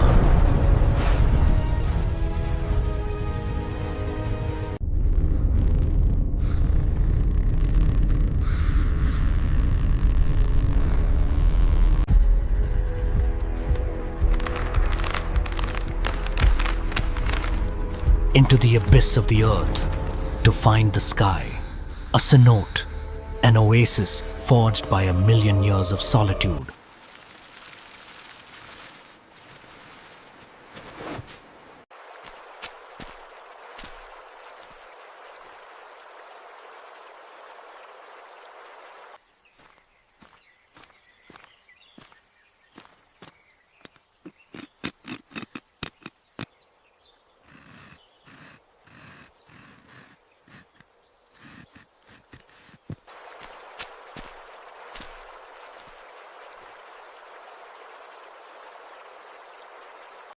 Ancient pine oil, the liquid fire of the forest. It reacts furiously with the hot quartz, searing the protein, sealing the moisture inside the dragon scale crust.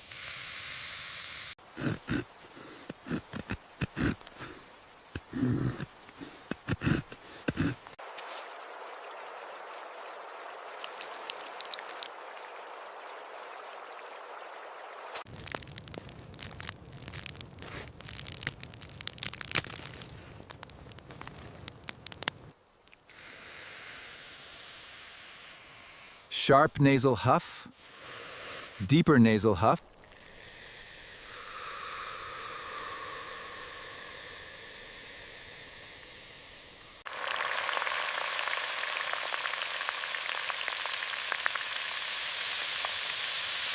This is not just a meal. It is a declaration against the predators, against the cold, against the odds.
They did not just survive the wild, they mastered it.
Faster! Sharp inhale! Found them! Go!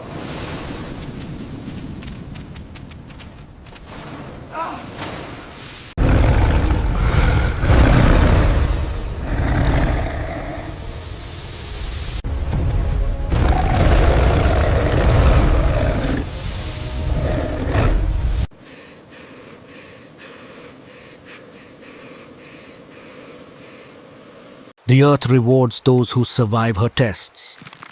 The desert yam, a buried treasury of pure starch.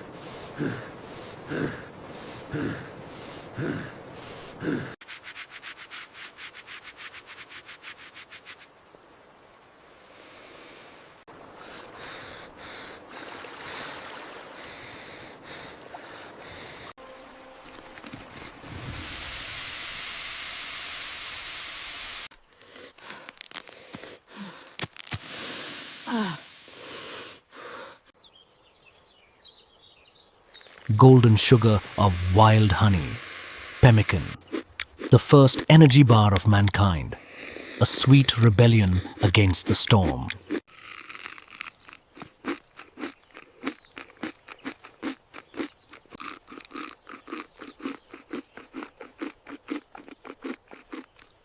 But smoke carries scent, and the scent of life summons the king of the canopy.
Audible sharp nasal inhale.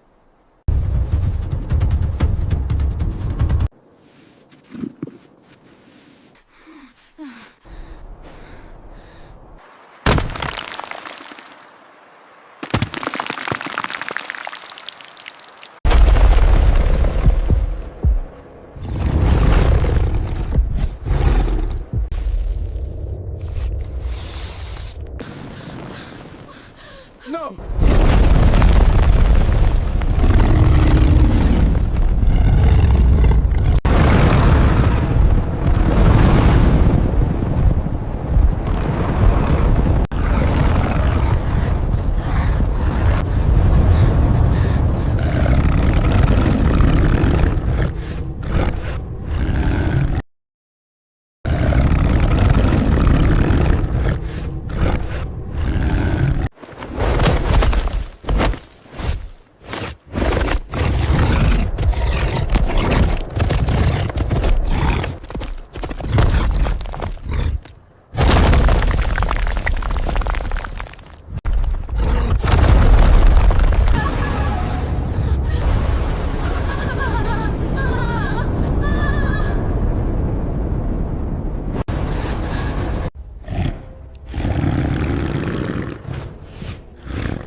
They leave the light behind, plunging into the cold unknown, not out of fear, but because the pulse of humanity never stops beating.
Pull. Yes!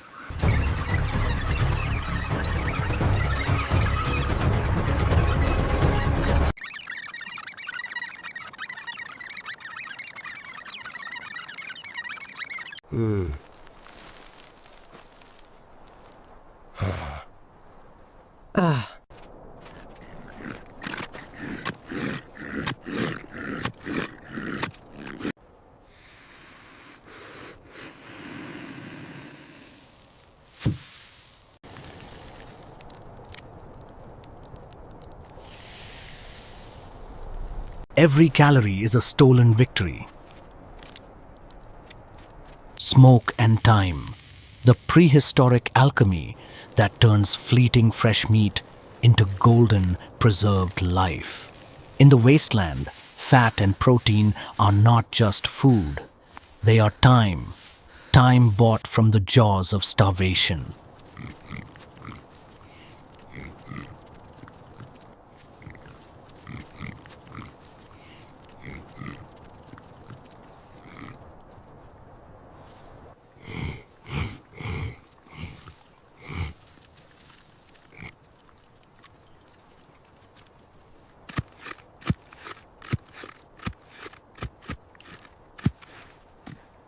Black earth, crystal water, the endless wandering is over.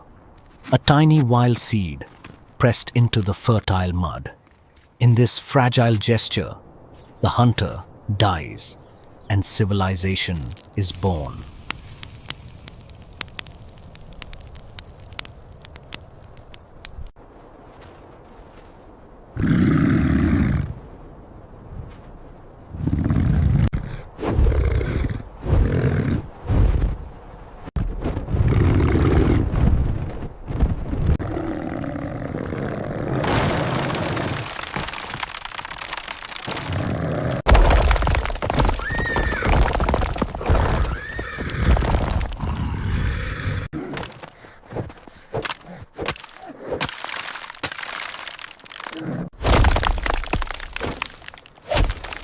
Flesh and bone must yield to gravity. A severed vine, a swinging log, The pendulum is a masterpiece of primitive mechanics, defeating a 300-kilo predator without shedding a single drop of blood.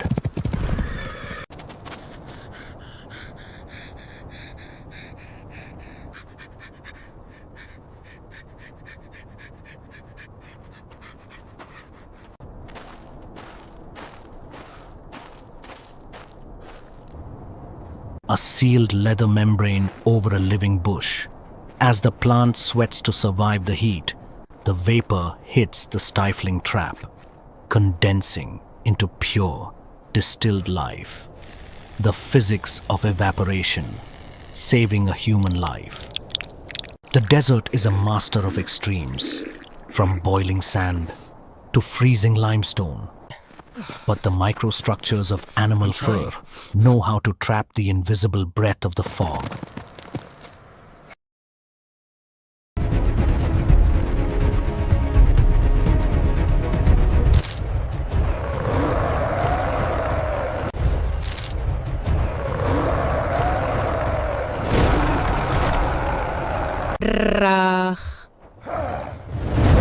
Arg.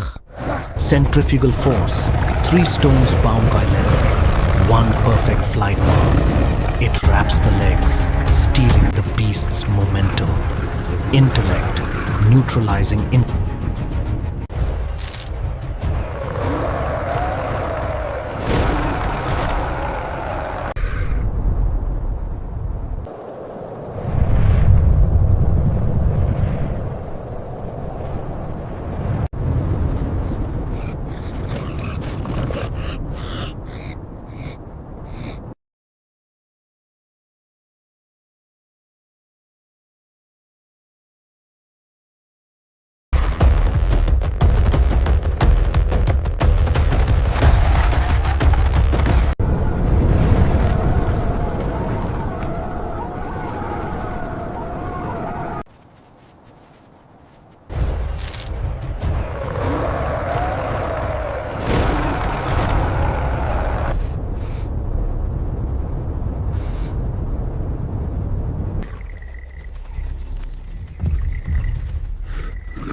Smoke disorients the hive.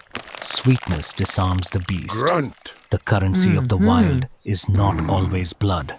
Sometimes it is a primal treaty written in golden honey.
Stop.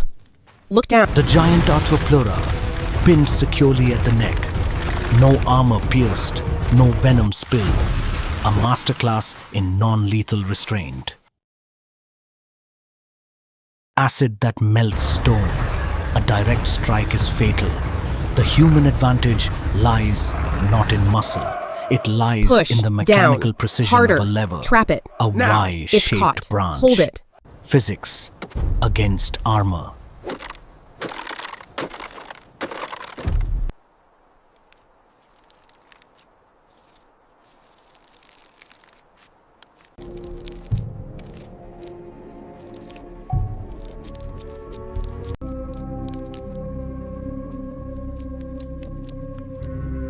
Earth, fire, and pressure.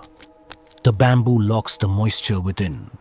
When it breaks, the reward is absolute.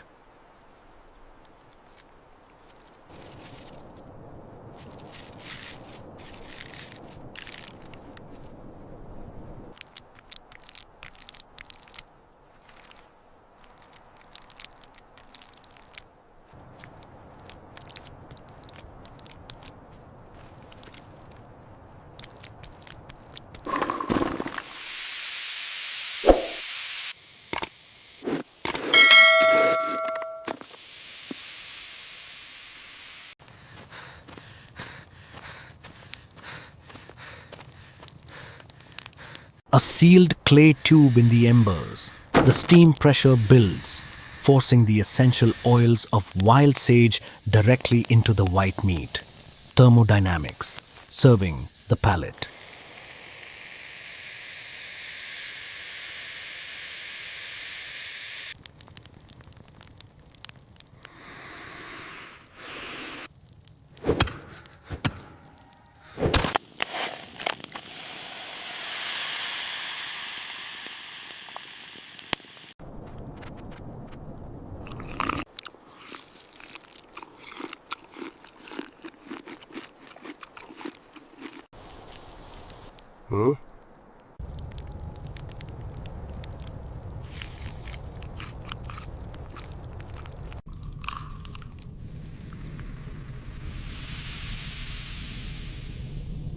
The aroma of cooked food nourishes the body, but it is also a beacon for assassins.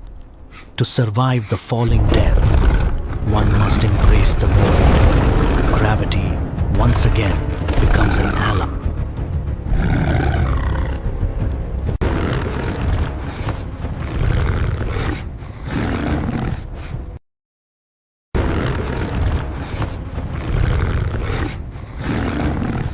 Hold fast. Almost there! Push, Line. Hold fast. Almost there! Push, Line. Hold fast. Almost there! Push, Line. I'm coming back.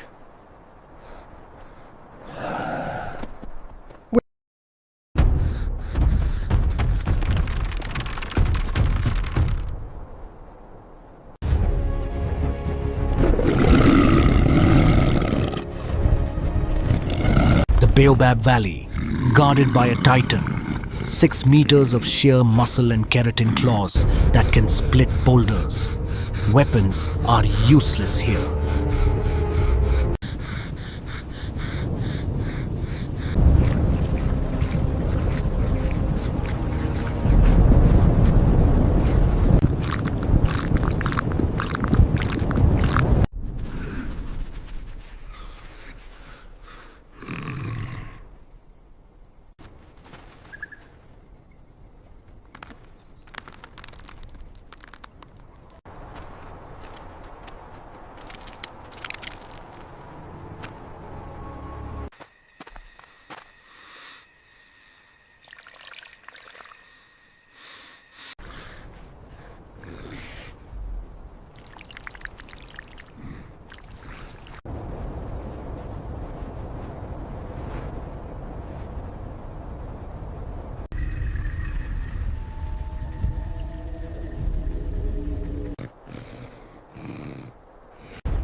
The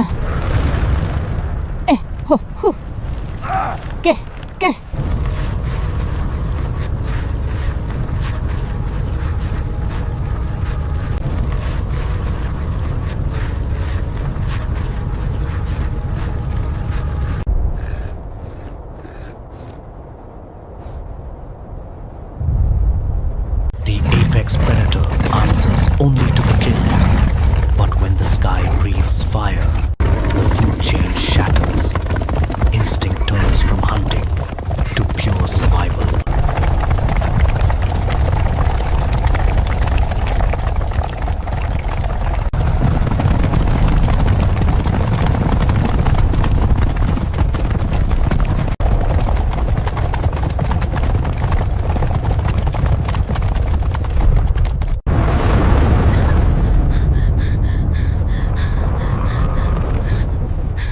This is a world that does not forgive. Here, size is absolute law.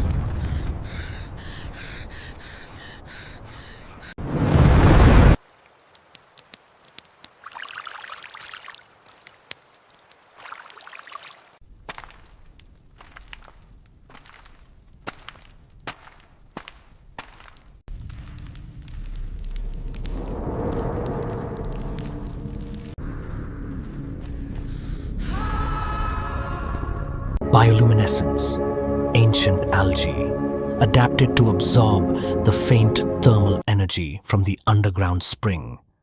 For the thirsty, this isn't just a discovery, it's a guide to the veins of the earth. Deep within the earth lie the hidden veins of the world, the cenote, guarded by the casteroids, the ancient engineer of the deep.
It does not crave human flesh.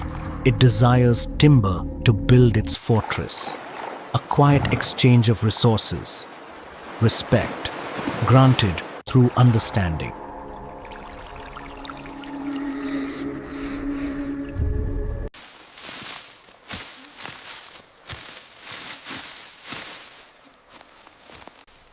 Not safe.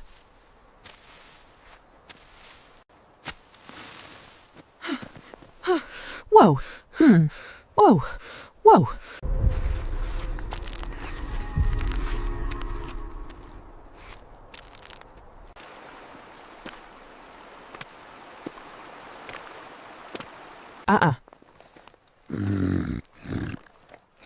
Oh.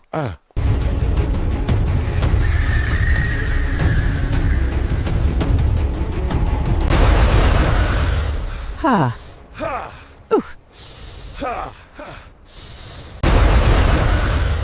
Ha. Ooh. Flesh and bone cannot fight prehistoric scale.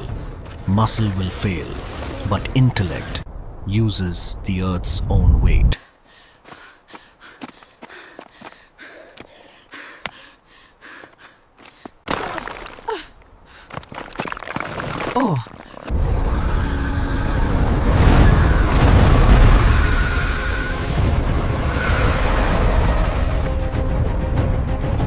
Survival is not just about the body. It is a burden carried by the hands that have taken energy. life to sustain it. Washing away the ash is a ritual, a silent plea to remember the human soul inside the hunter.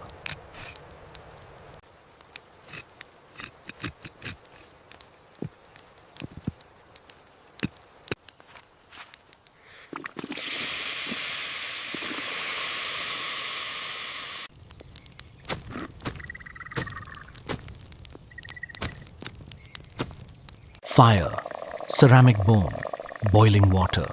This is not just a meal. It is the dawn of culinary alchemy, transforming the indigestible into golden energy.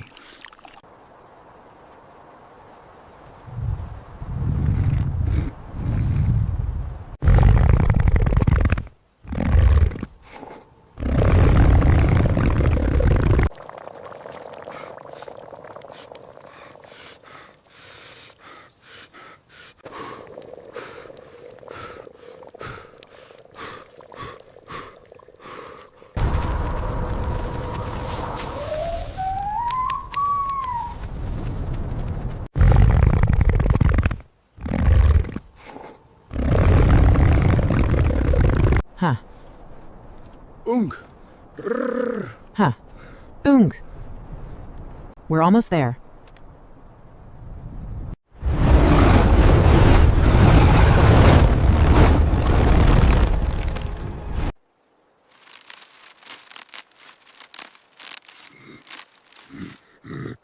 No spears, no spilled blood, a woven net of dry grass.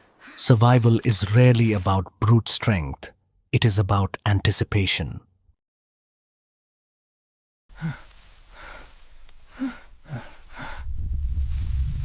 Ra.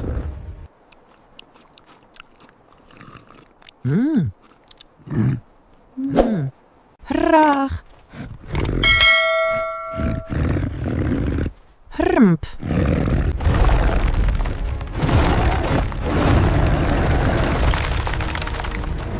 Strength alone cannot fell giants, but nature has its own armies. Smoke commands the swarm, Get off me. converting a 6-meter titan's rage into blind retreat. When facing overwhelming mass, humans do not fight. They let nature fight nature. The desert hornets, the true guardians of the acacia.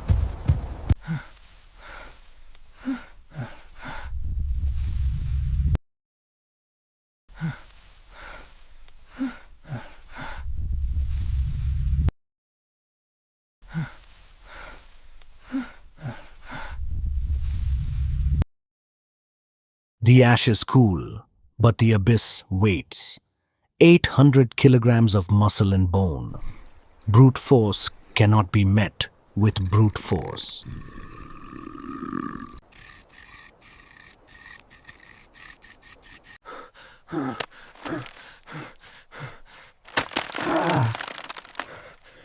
The dawn on this prehistoric gravel does not promise life.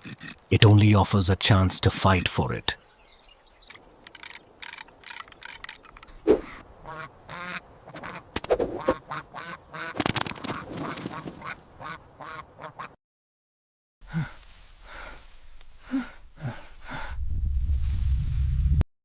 The desert does not keep time, it keeps secrets. Running is not cowardice. It is the raw mathematics of survival. The cold of the night is a ruthless filter, but from chaos, life finds equilibrium. Fire is the eldest logic of survival, a gold and orange bloom that tells the darkness, not tonight. From the first agonizing drop of sweat under the scorching sun to the freezing embrace of the underground stream, the circle of survival is complete.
river is a silent god, ancient and boundless.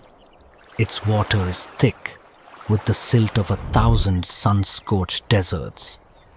Above, the midday sun is a relentless hammer beating down on the parched earth.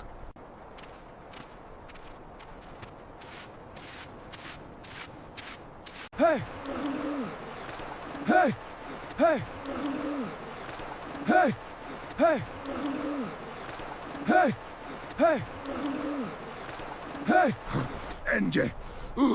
Fleeing the doom of a harsh and unforgiving climate, amidst the thunderous roar of the great river, those crude logs, lashed together by unyielding resilience, became a raft of hope, carrying prehistoric pioneers across the vast waters to sow the seeds of a new life in the promised land.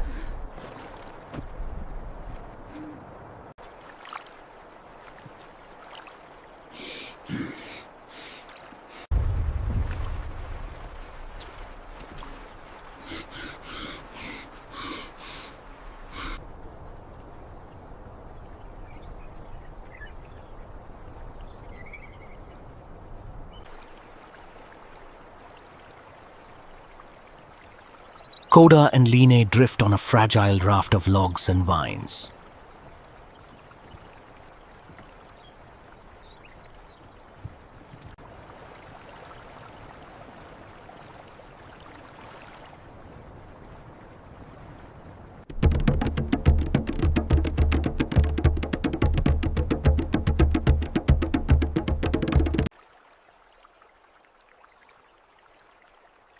Their hands grip the textured bark, knuckles white with the weight of survival.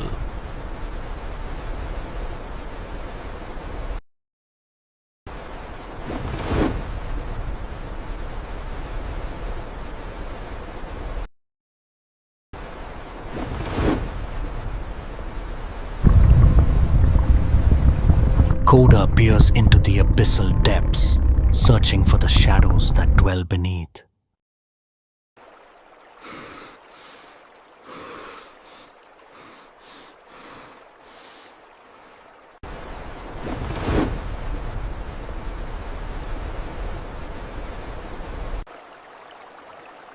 In this realm, the air is thick with dust and the scent of distant rain.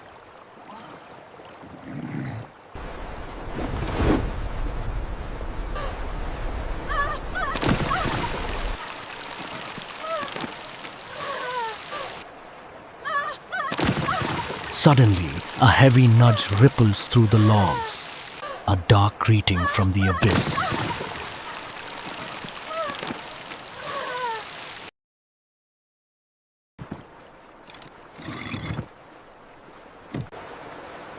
Eyes lock in a stare of shared dread. Lips are sealed, but the heart screams.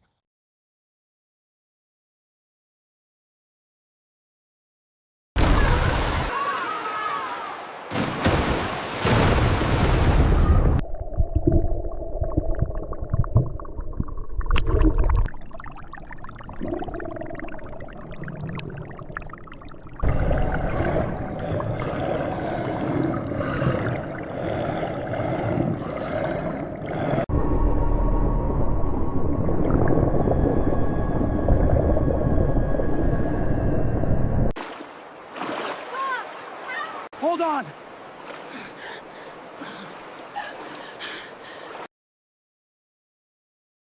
The raft shatters, sending them into the cold, murky embrace of the river.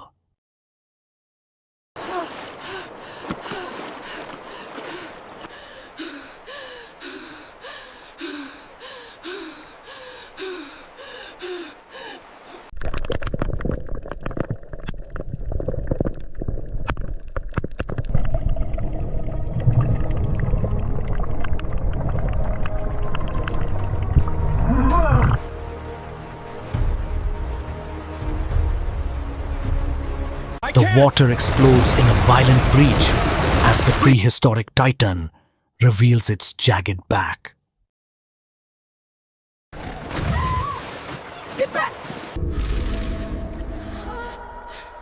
The incarnation of a nightmare from a long-lost geological age, this beast possesses a colossal frame, over 12 meters long, with gaping jaws of death, powerful enough to swallow a primeval bison, or even the bravest warrior, in a single, fateful snap.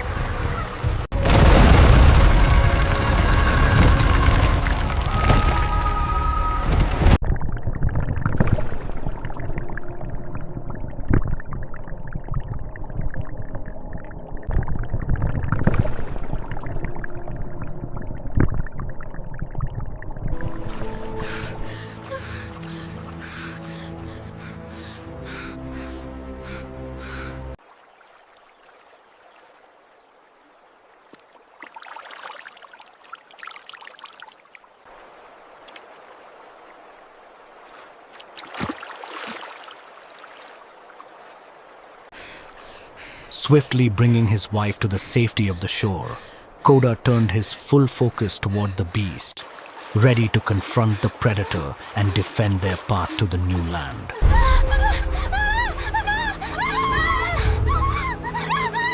Between the annihilation of his people and a brutal battle for survival, Koda chose the latter, standing his ground against the monster to carve a path out of the barren desert toward a future.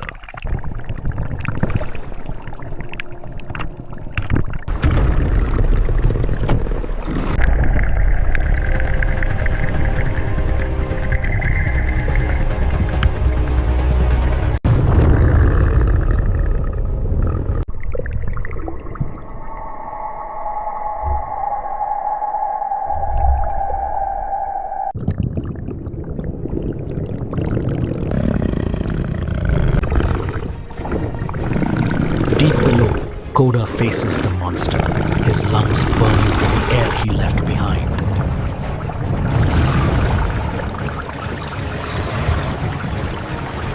A desperate struggle in a world of bubbles and silt, where blood remains a secret.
Roar.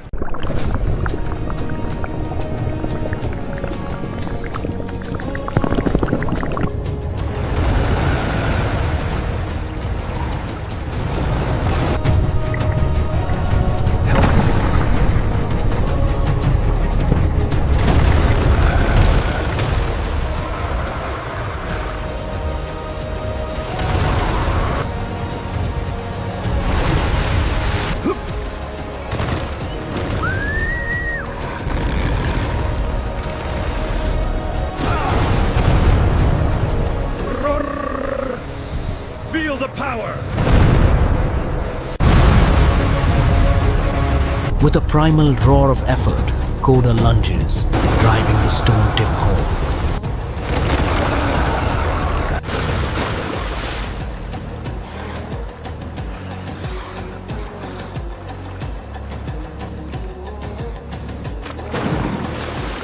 The beast goes limp, its ancient reign ended by a single focused strike.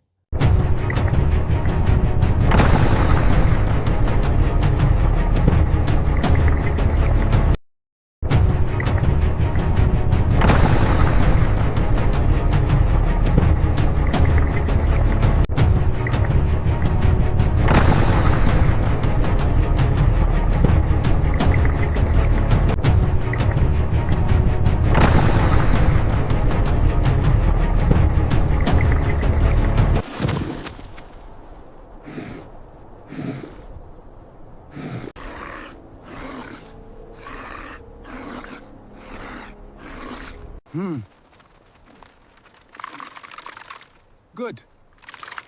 Sparks fly from Yes. flint, birthing a fire that defies the encroaching dusk.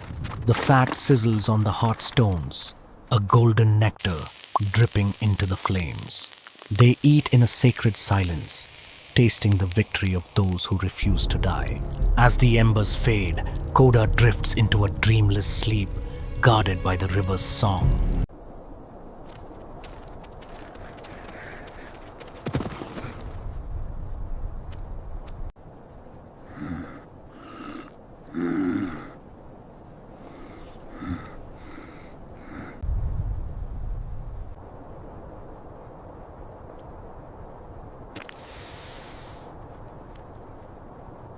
Koda steps into the 1:15 p.m. sun, a white-yellow furnace that bleaches the very soul.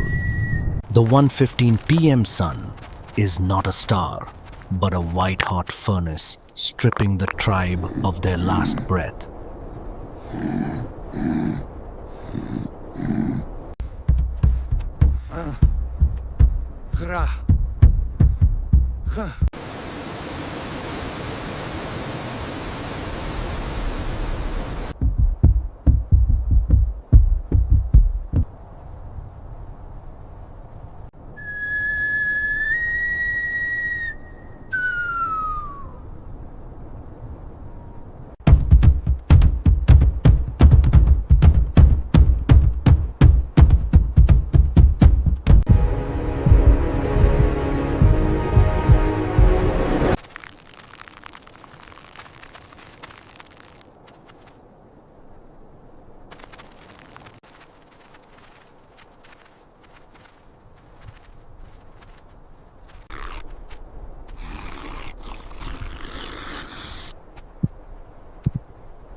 After the ritual of sand, the search for survival leads Koda to a protein fortress, the termite mound.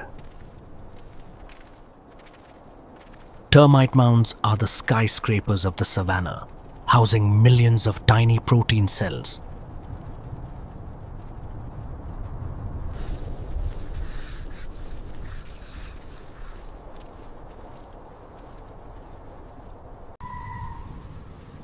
They are rich in essential fats and minerals like iron and calcium, vital for prehistoric brain growth.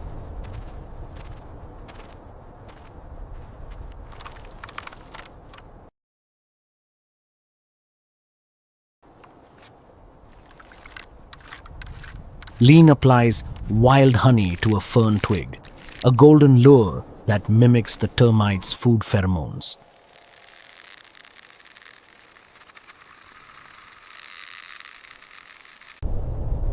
The soldier termites, driven by their social instinct to protect, cling to the honey-coated stick.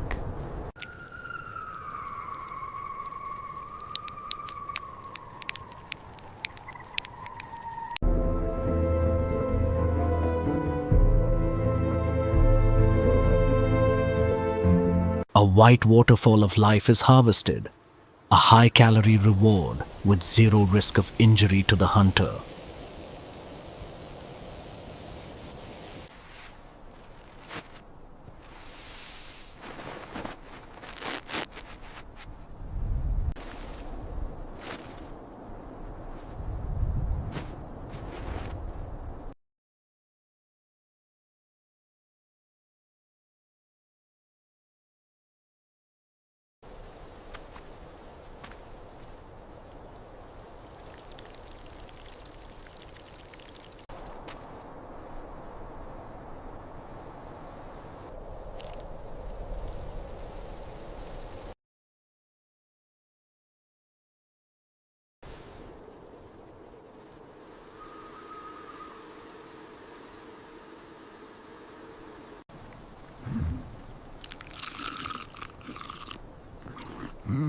Good. For the Tumus tribe, termites are a superfood containing up to 36% protein, higher than beef.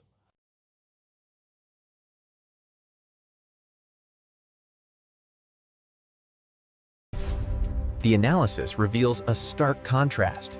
The prehistoric termite provided 62% protein.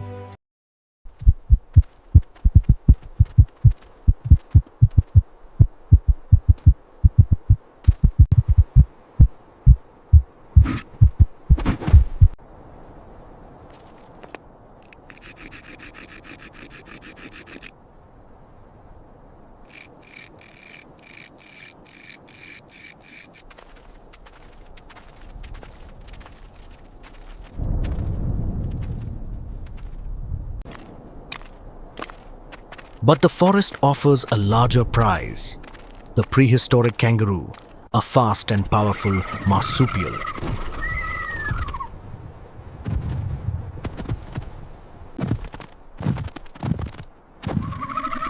Koda initiates the herding tactic, his footsteps a rhythmic drum, forcing the prey toward the big trees.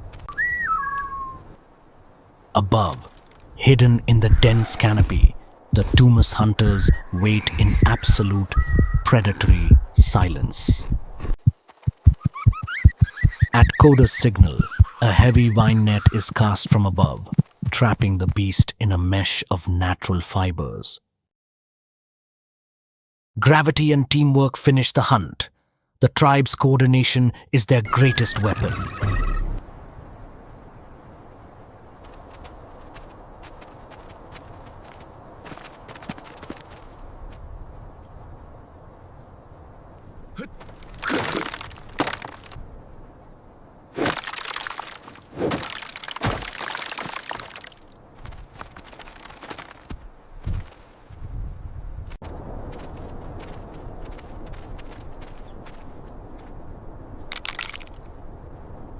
They carry the heavy harvest back to the campsite, their shoulders bearing the weight of future survival.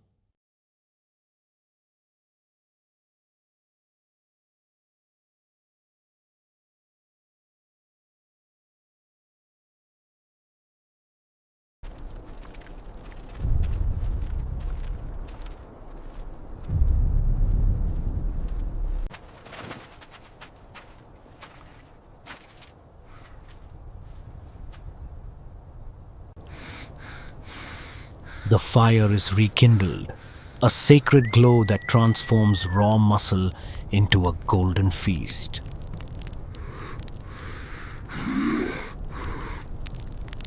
The smell of roasting fat fills the air, signaling safety and abundance to the weary tribe.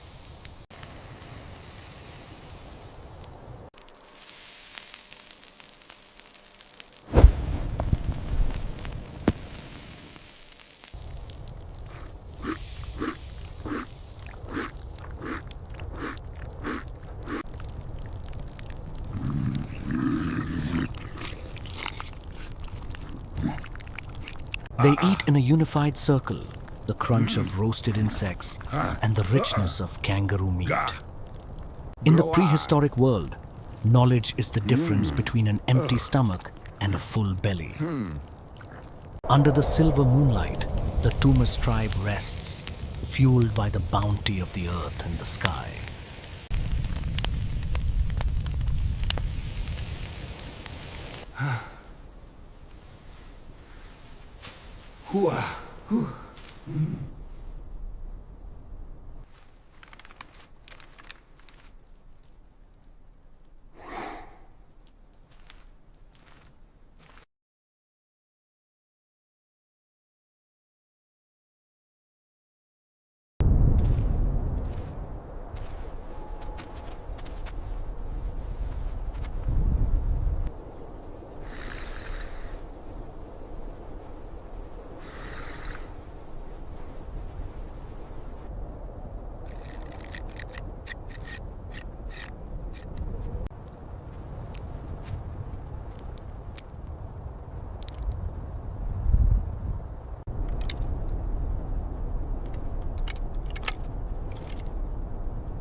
Its forelimbs are built like oak trunks, capable of pinning down a one-ton bison.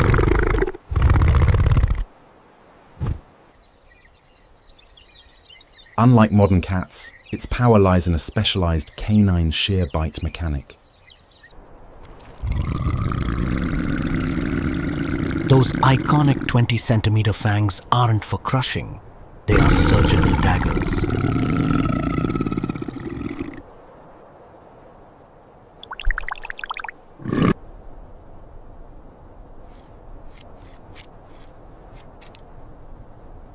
A 400-kilogram titan of pure muscle, the saber-toothed cat utilized its immense body weight to pin down prey before unleashing a lightning-fast bite that channeled hundreds of kilograms of force through its iconic daggers, ending the hunt before the victim could even scream.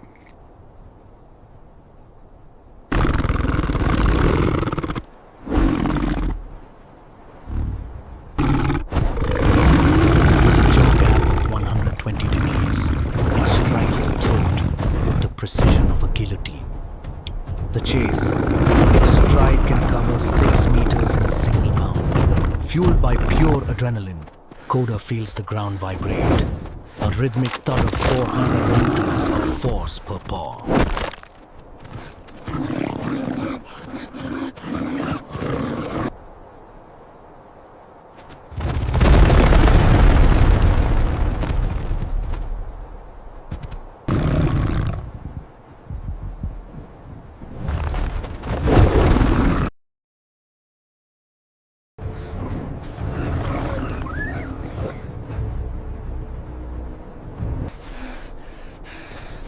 Death is 2 meters away, exhaling the heat of 1,000 kills.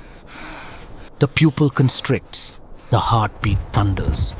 The hunter knows he's being hunted. The canyon becomes a funnel, a trap where ancient ivory fangs gleam in the sun.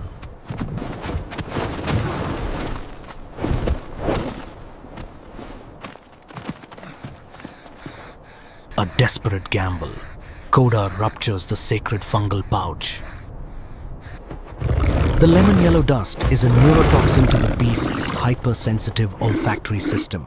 10,000 spores ignite a fire in the predator's eyes, blinding its ancient instinct.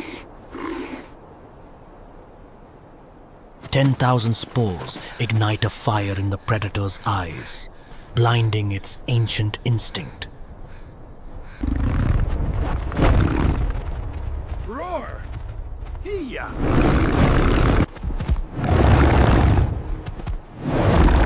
Roar! Ra! Ra!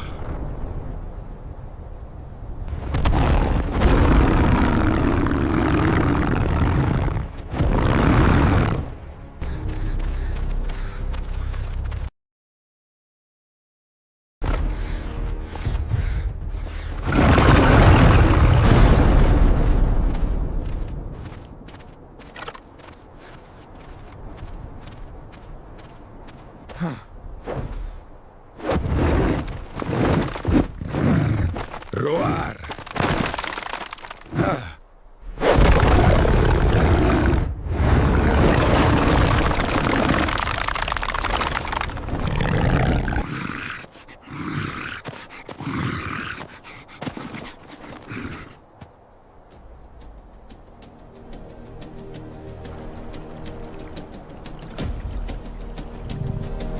The predator refuses to yield. Instead of a leap of faith, the saber-toothed tiger finds a treacherous path, charging down like a whirlwind to intercept its prey at the base of the cliff. The ultimate race against time has begun. Hit subscribe now to witness this breathtaking journey in the next episode.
Suspended between earth and sky, their target is a colossal, ancient beehive, a natural fortress of wax and venom, guarding the forest's most energy-dense golden nectar.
To scale this vertical terror is to embrace the ruthless economics of the wild, proving that the greatest life-sustaining rewards demand the absolute highest mortal risks.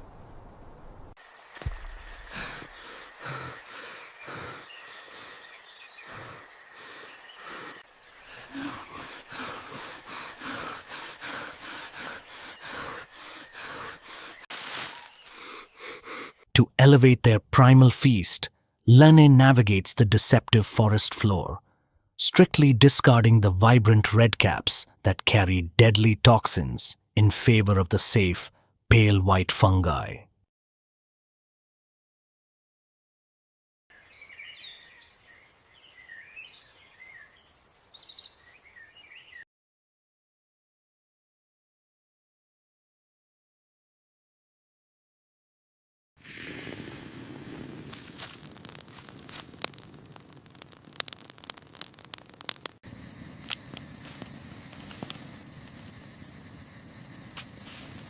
Placed directly over the glowing embers, the pristine white flesh blisters and releases a rich, earthy aroma, transforming a simple survival ration into a deeply satisfying culinary triumph.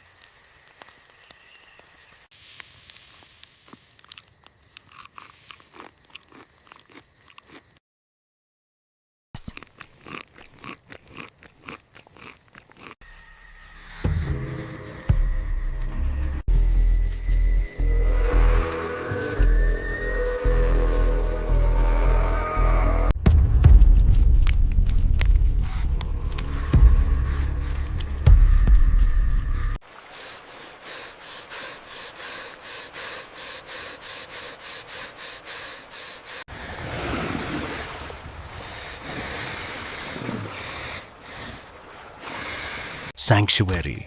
The storm outside rages, but the stone windbreak is dry and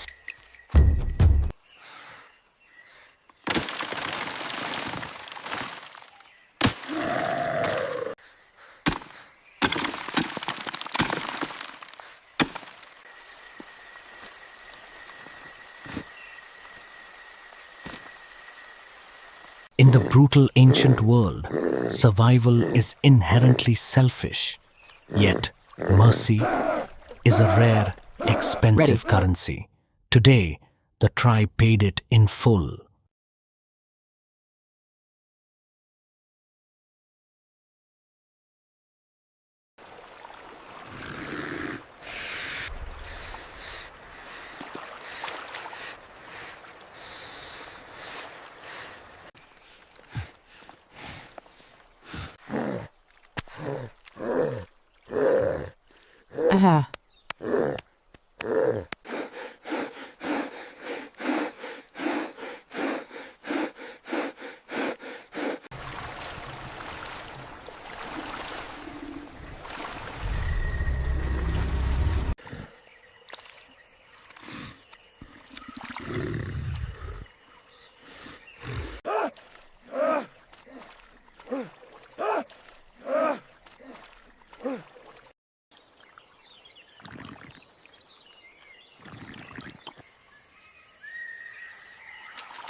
Urg. Gu.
Grr.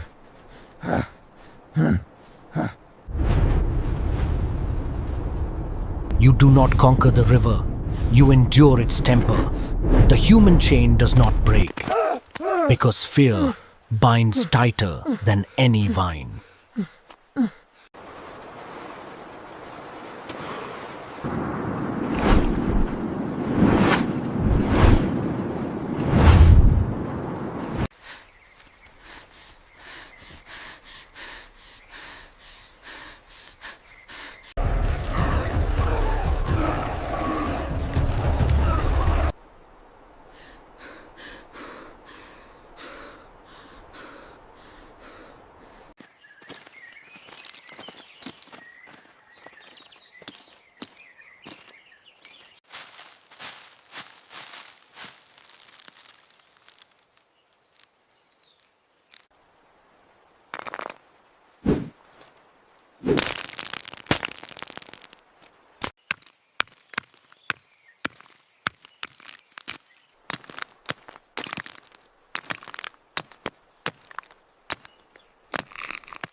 Black slate, a perfect thermal conductor, no fire needed. The merciless sun turns desperation into a golden, protein-rich feast. They take only what they need and seal the wound of the earth.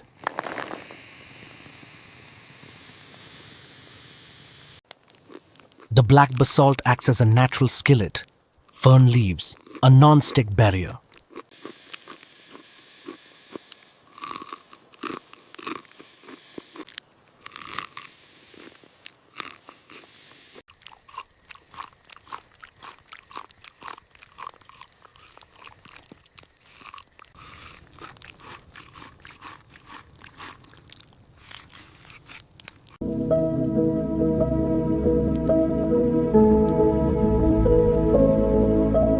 The deep jungle waters do not forgive. Here, the shadows have teeth.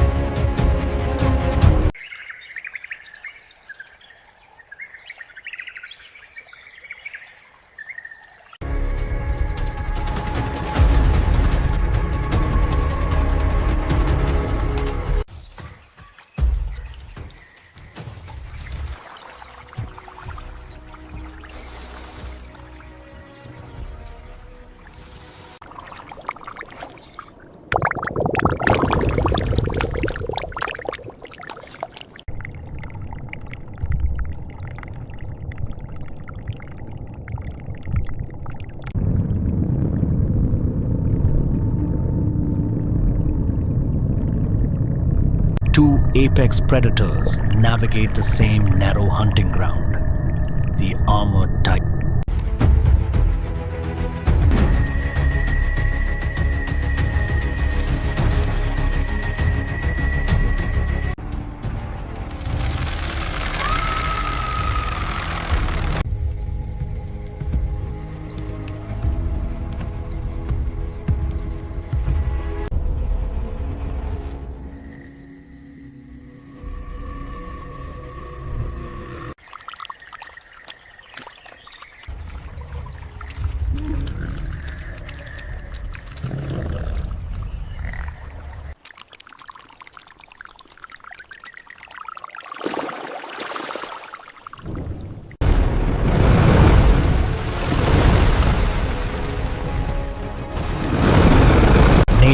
orchestrated a lethal stalemate.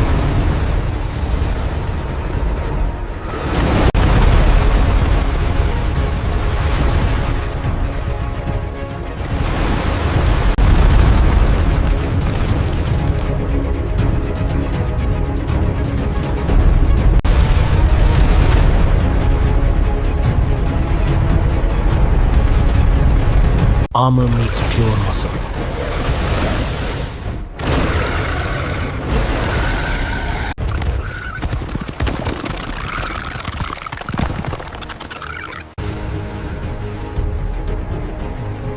Jaws scrape against impenetrable scales. Neither can break the other's design.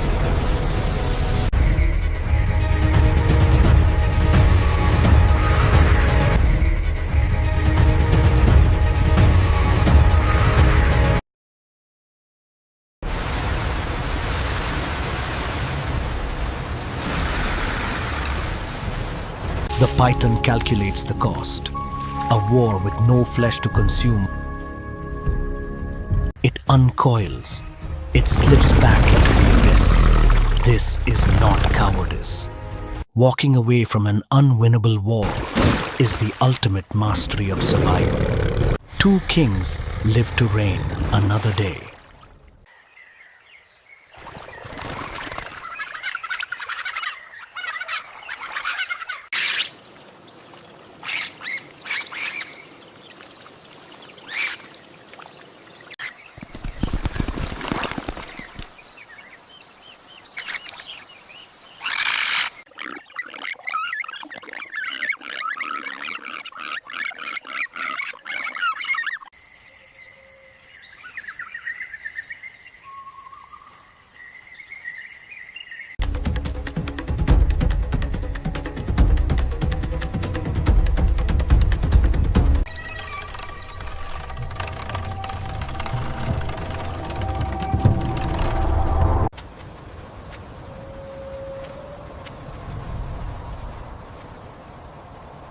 Beneath the damp forest floor lies a hidden spear of life, requiring the tribe to carefully unearth the tender bamboo shoot before it hardens into unyielding wood.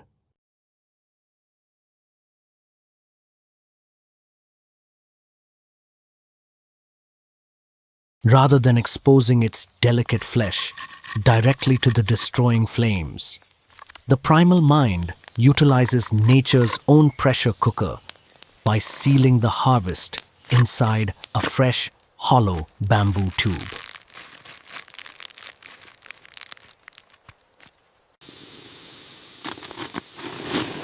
Thrust into the roaring red embers, the green shell blisters and chars, while the trapped moisture inside boils, steaming the pristine core to absolute perfection.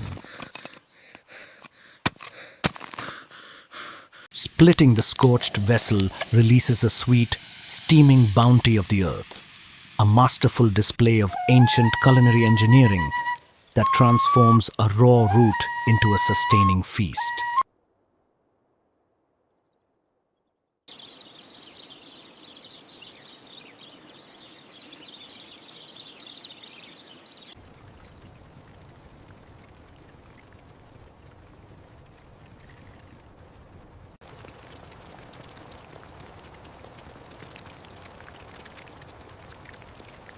From the shadows, the opportunistic hyena locks its cold gaze on a vulnerable prize, a wandering camel calf, momentarily separated from the impenetrable fortress of the herd's towering legs.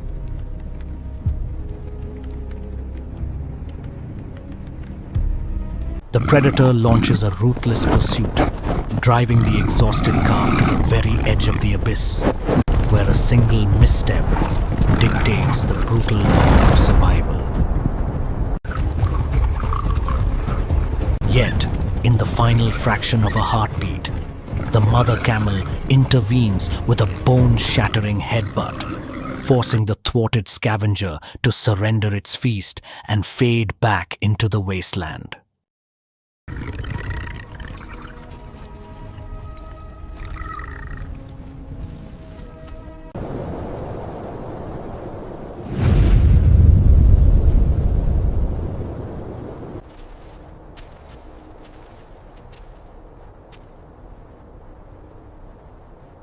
The earth here breathes, a fortress built of clay and saliva, baked by the sun, harder than stone. To breach it by force is the tactic of a fool. It wastes precious energy. Survival requires manipulation. Koda uses the forest's golden nectar, not as food, but as termites are blind. They perceive the world through scent and vibration. The sugary aroma triggers an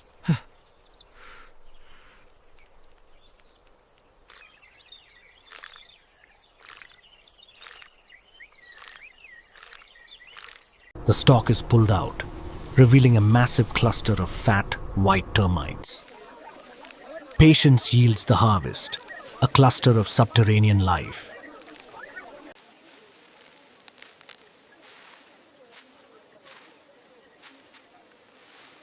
Fat, white, pulsing. This is not mere insects. This is pure, dense protein, the very building block of survival, dragged from the abyss. But raw energy carries the risk of parasites. Fire is the ancient purifier.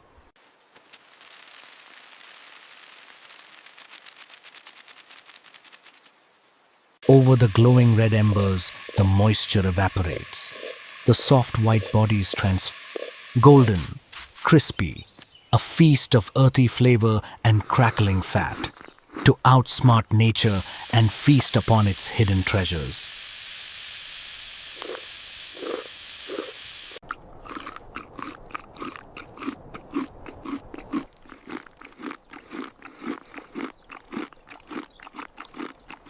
Heat transforms the raw white bodies.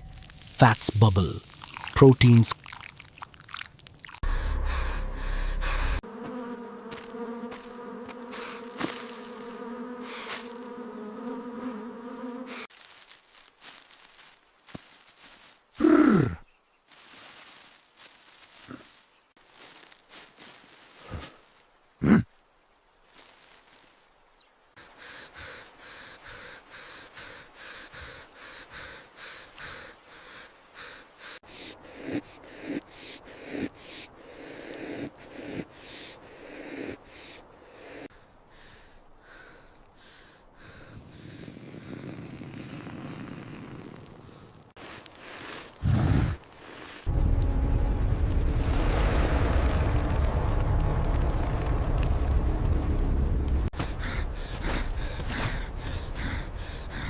erk.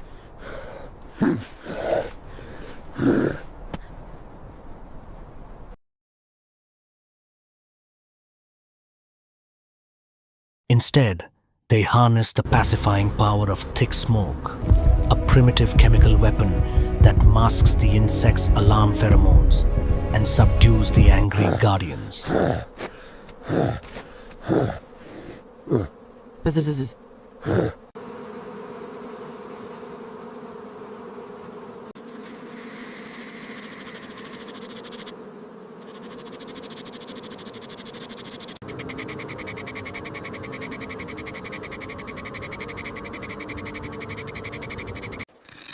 Reaching into the dark hive, hands coated in protective ash, carefully extract a dripping chunk of golden, energy-dense honeycomb.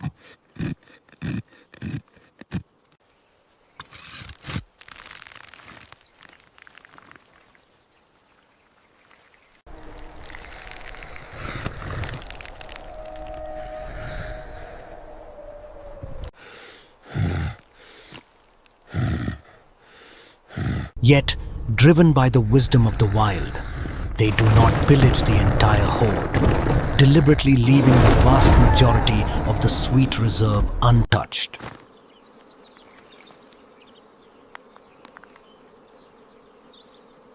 To take only what is needed and surrender the rest to nature is not weakness. It is the ultimate survival pact that ensures the forest will provide for them again tomorrow.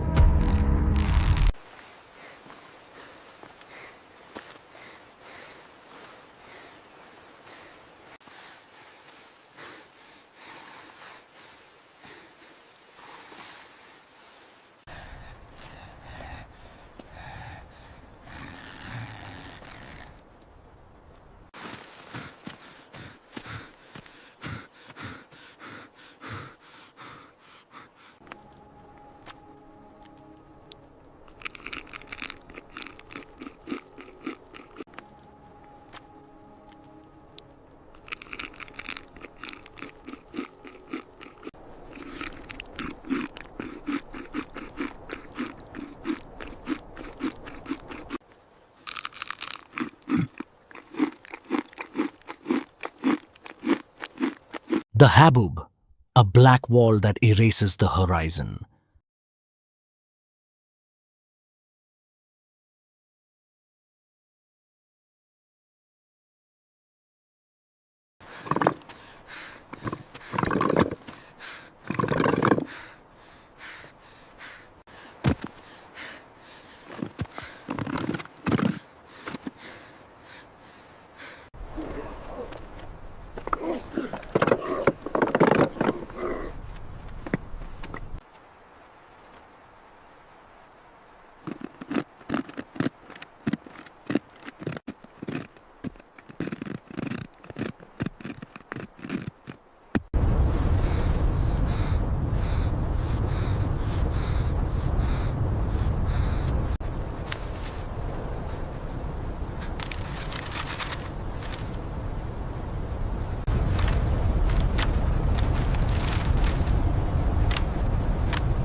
Sinew and mud, the mortar of the ancients.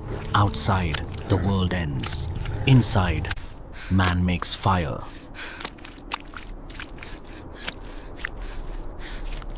The narrow gorge, a dead end, where shadows hide the desperate. He storm washes the world clean, but hunger remains. The ocean is a realm of infinite chaos. It offers boundless life, but demands absolute respect. To hunt here is to gamble with the relentless tides. Brute force cannot outswim the swift silver shadows of the sea. Coda relies on a greater weapon, geometry and foresight. A barricade of stones, built while the ocean sleeps. Marine fish follow the path of least resistance. When the tide recedes, the V-shaped stone wall becomes a funnel of no return. They are not chasing prey. They are redesigning the battlefield. The trap closes. The sheer rock cliff becomes the anvil.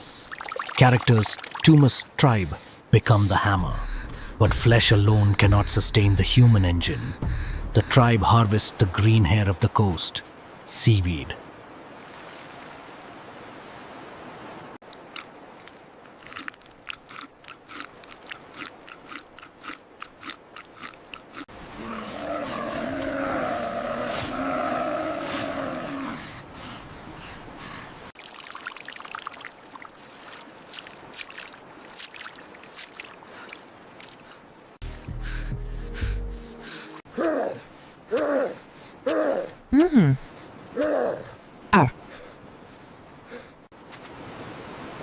Under the punishing sun, the ocean water evaporates. What remains on the drying fronds is a rich coating of sodium and essential iodine, the ancient preserver, the very first salt.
Fire reclaims the ocean's cold catch.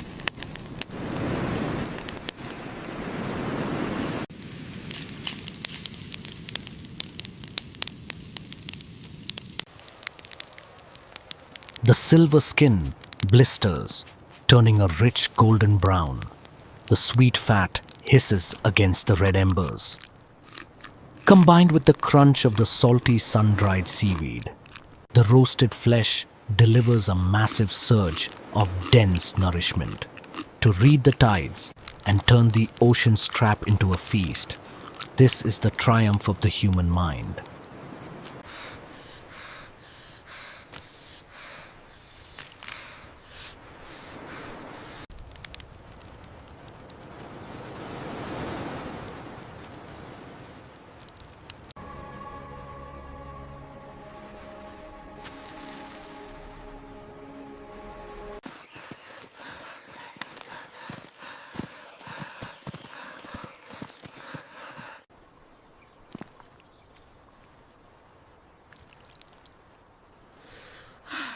Fire is a ruthless destroyer, but wrapped tightly in layers of thick green banana leaves, the fresh catch is shielded from the incinerating flames. The tribe buries this botanical parcel beneath a suffocating bed of glowing embers and heavy dirt, engineering humanity's first subterranean oven.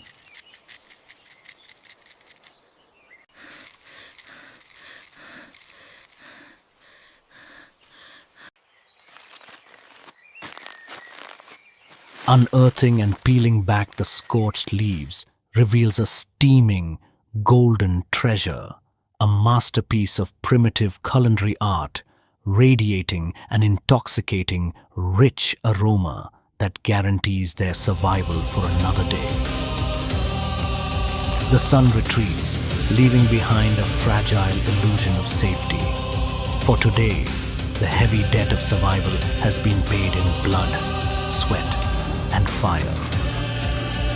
What brutal trials await them as the embers fade? Subscribe to the channel and walk with us through the ashes of time. Join the journey to witness the extraordinary, relentless evolution of mankind in the next chapter.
Got it! Arg!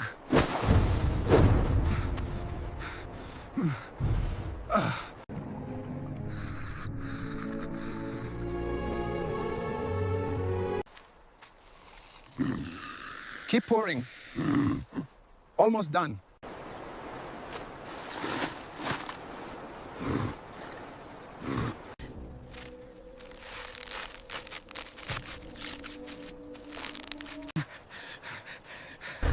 In the golden ocean of the Pleistocene, height is a death sentence. To stand tall is to invite the gaze of the apex.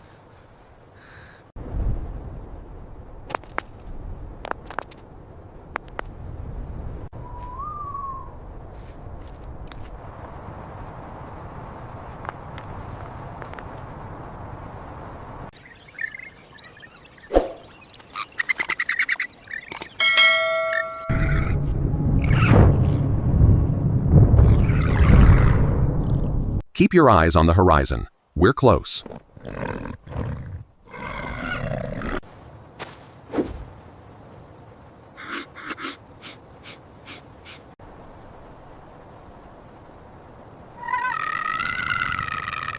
Keep up. Faster. Must catch it. Keep up. Faster.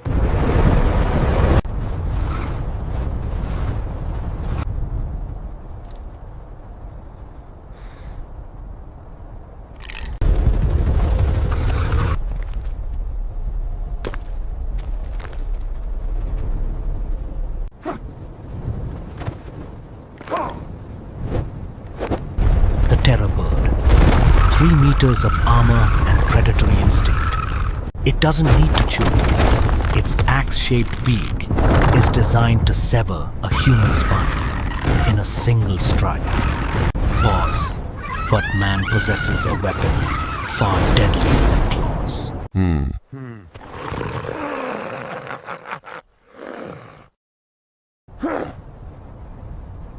Ugh.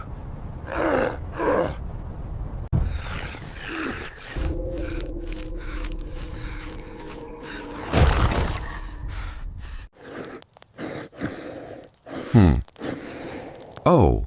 Ah.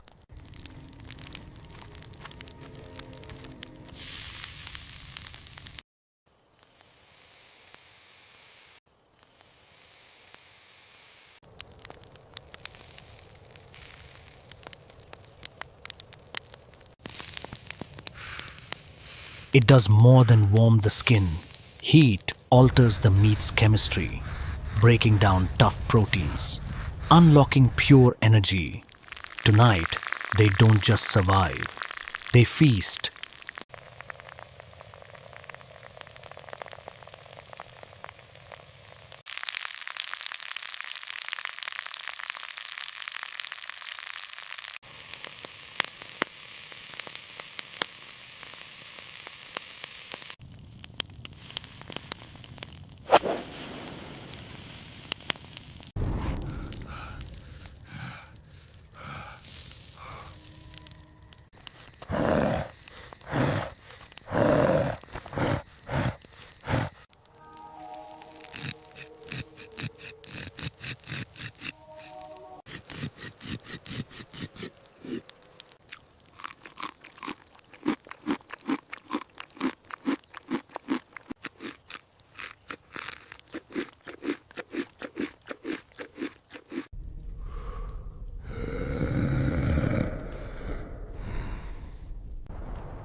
In the primal theater of existence, the ocean is both the ultimate cradle and the deepest grave.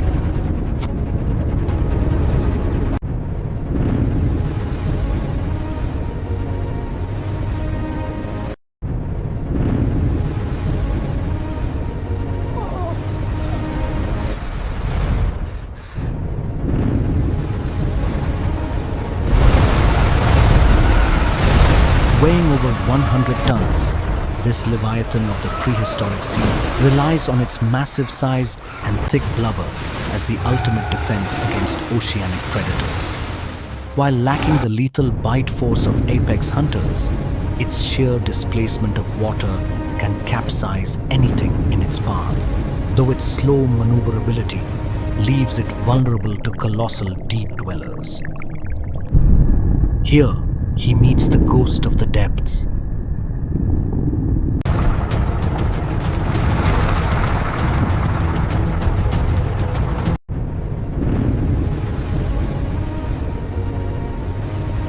To save a god, one must willingly step into the dark.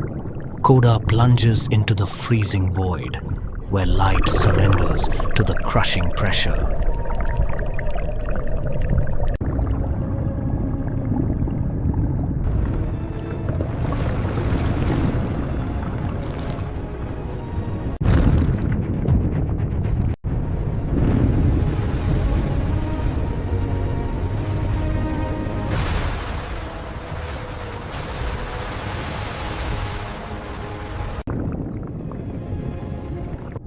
A nightmare of the abyssal zone, the colossal squid wields tree-trunk-sized tentacles armed with rotating sharp hooks, capable of latching onto prey with a grip strength that defies escape, despite lacking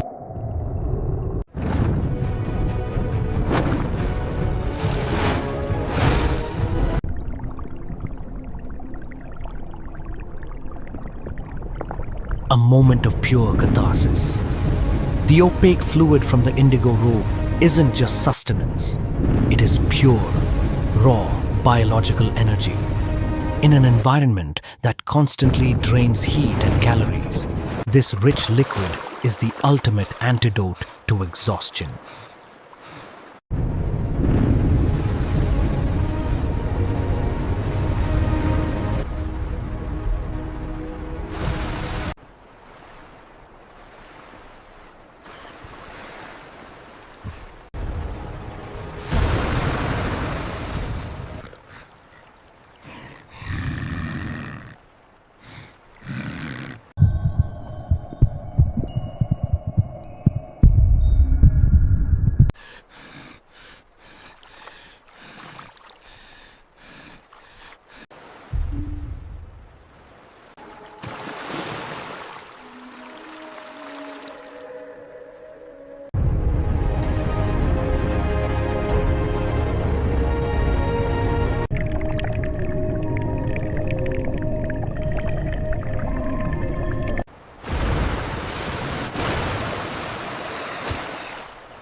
Weapons are drawn, bloodshed is imminent, but deep within the ancient roots, life finds a way to bridge the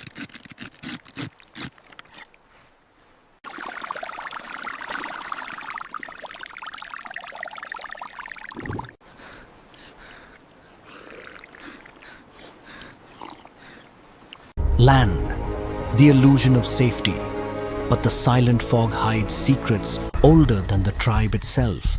A translucent green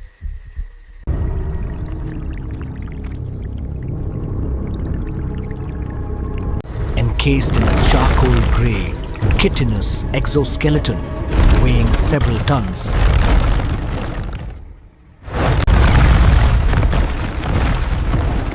Running from a predator triggers its chase instinct. Standing your ground creates hesitation. Wet sand against highly sensitive eye stalks, a masterstroke of primal physics. Blind the sensor.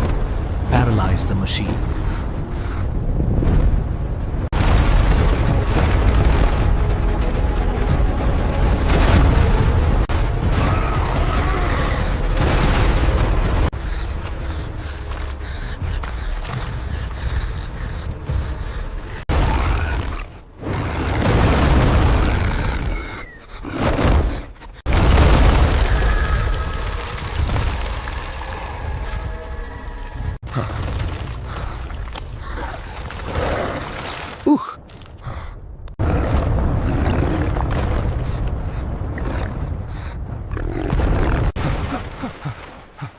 Hiss, hiss. Against impenetrable armor, blunt force fails. But nature...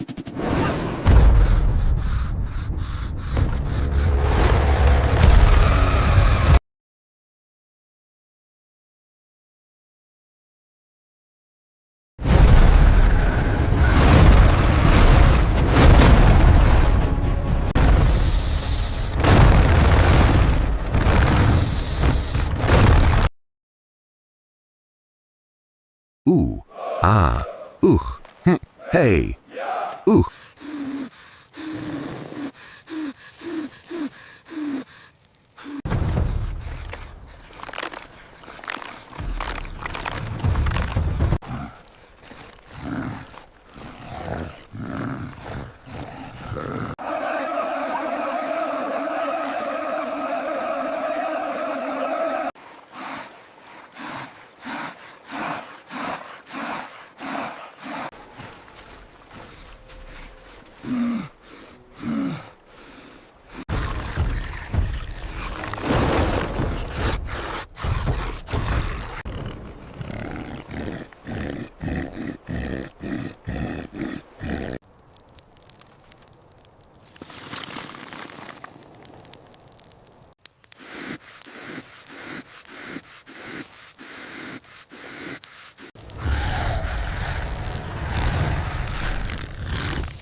Tap, tap, tap. Hoof.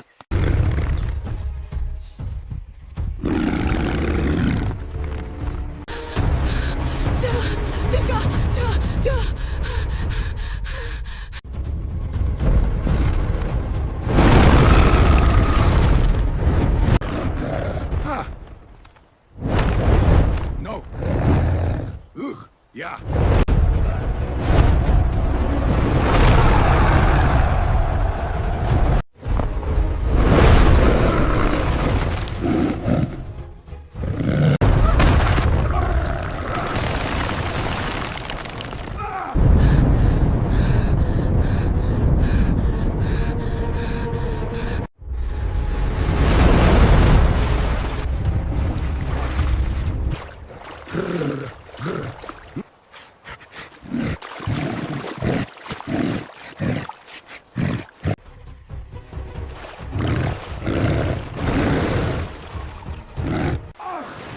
Grunts of effort, snarls, heavy breathing and gasps.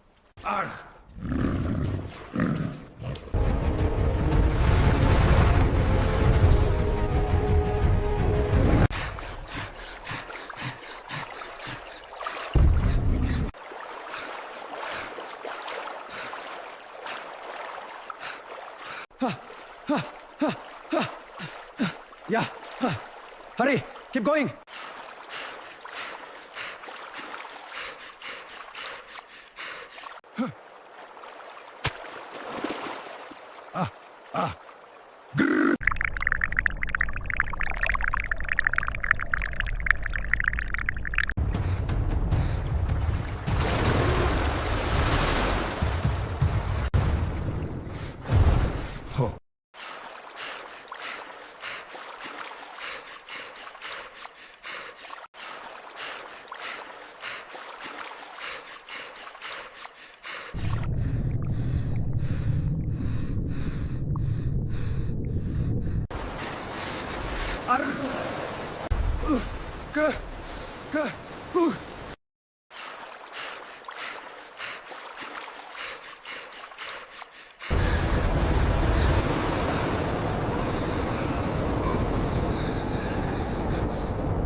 Come, look.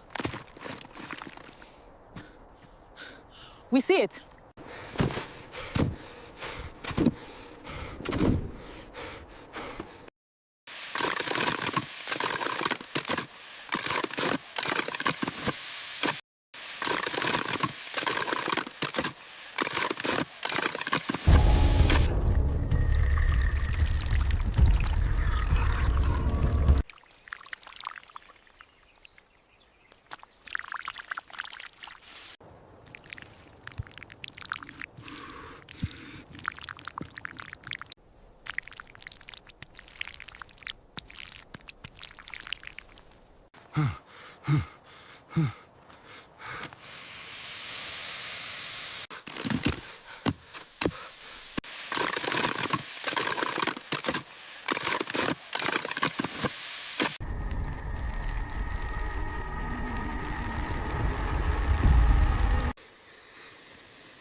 Run.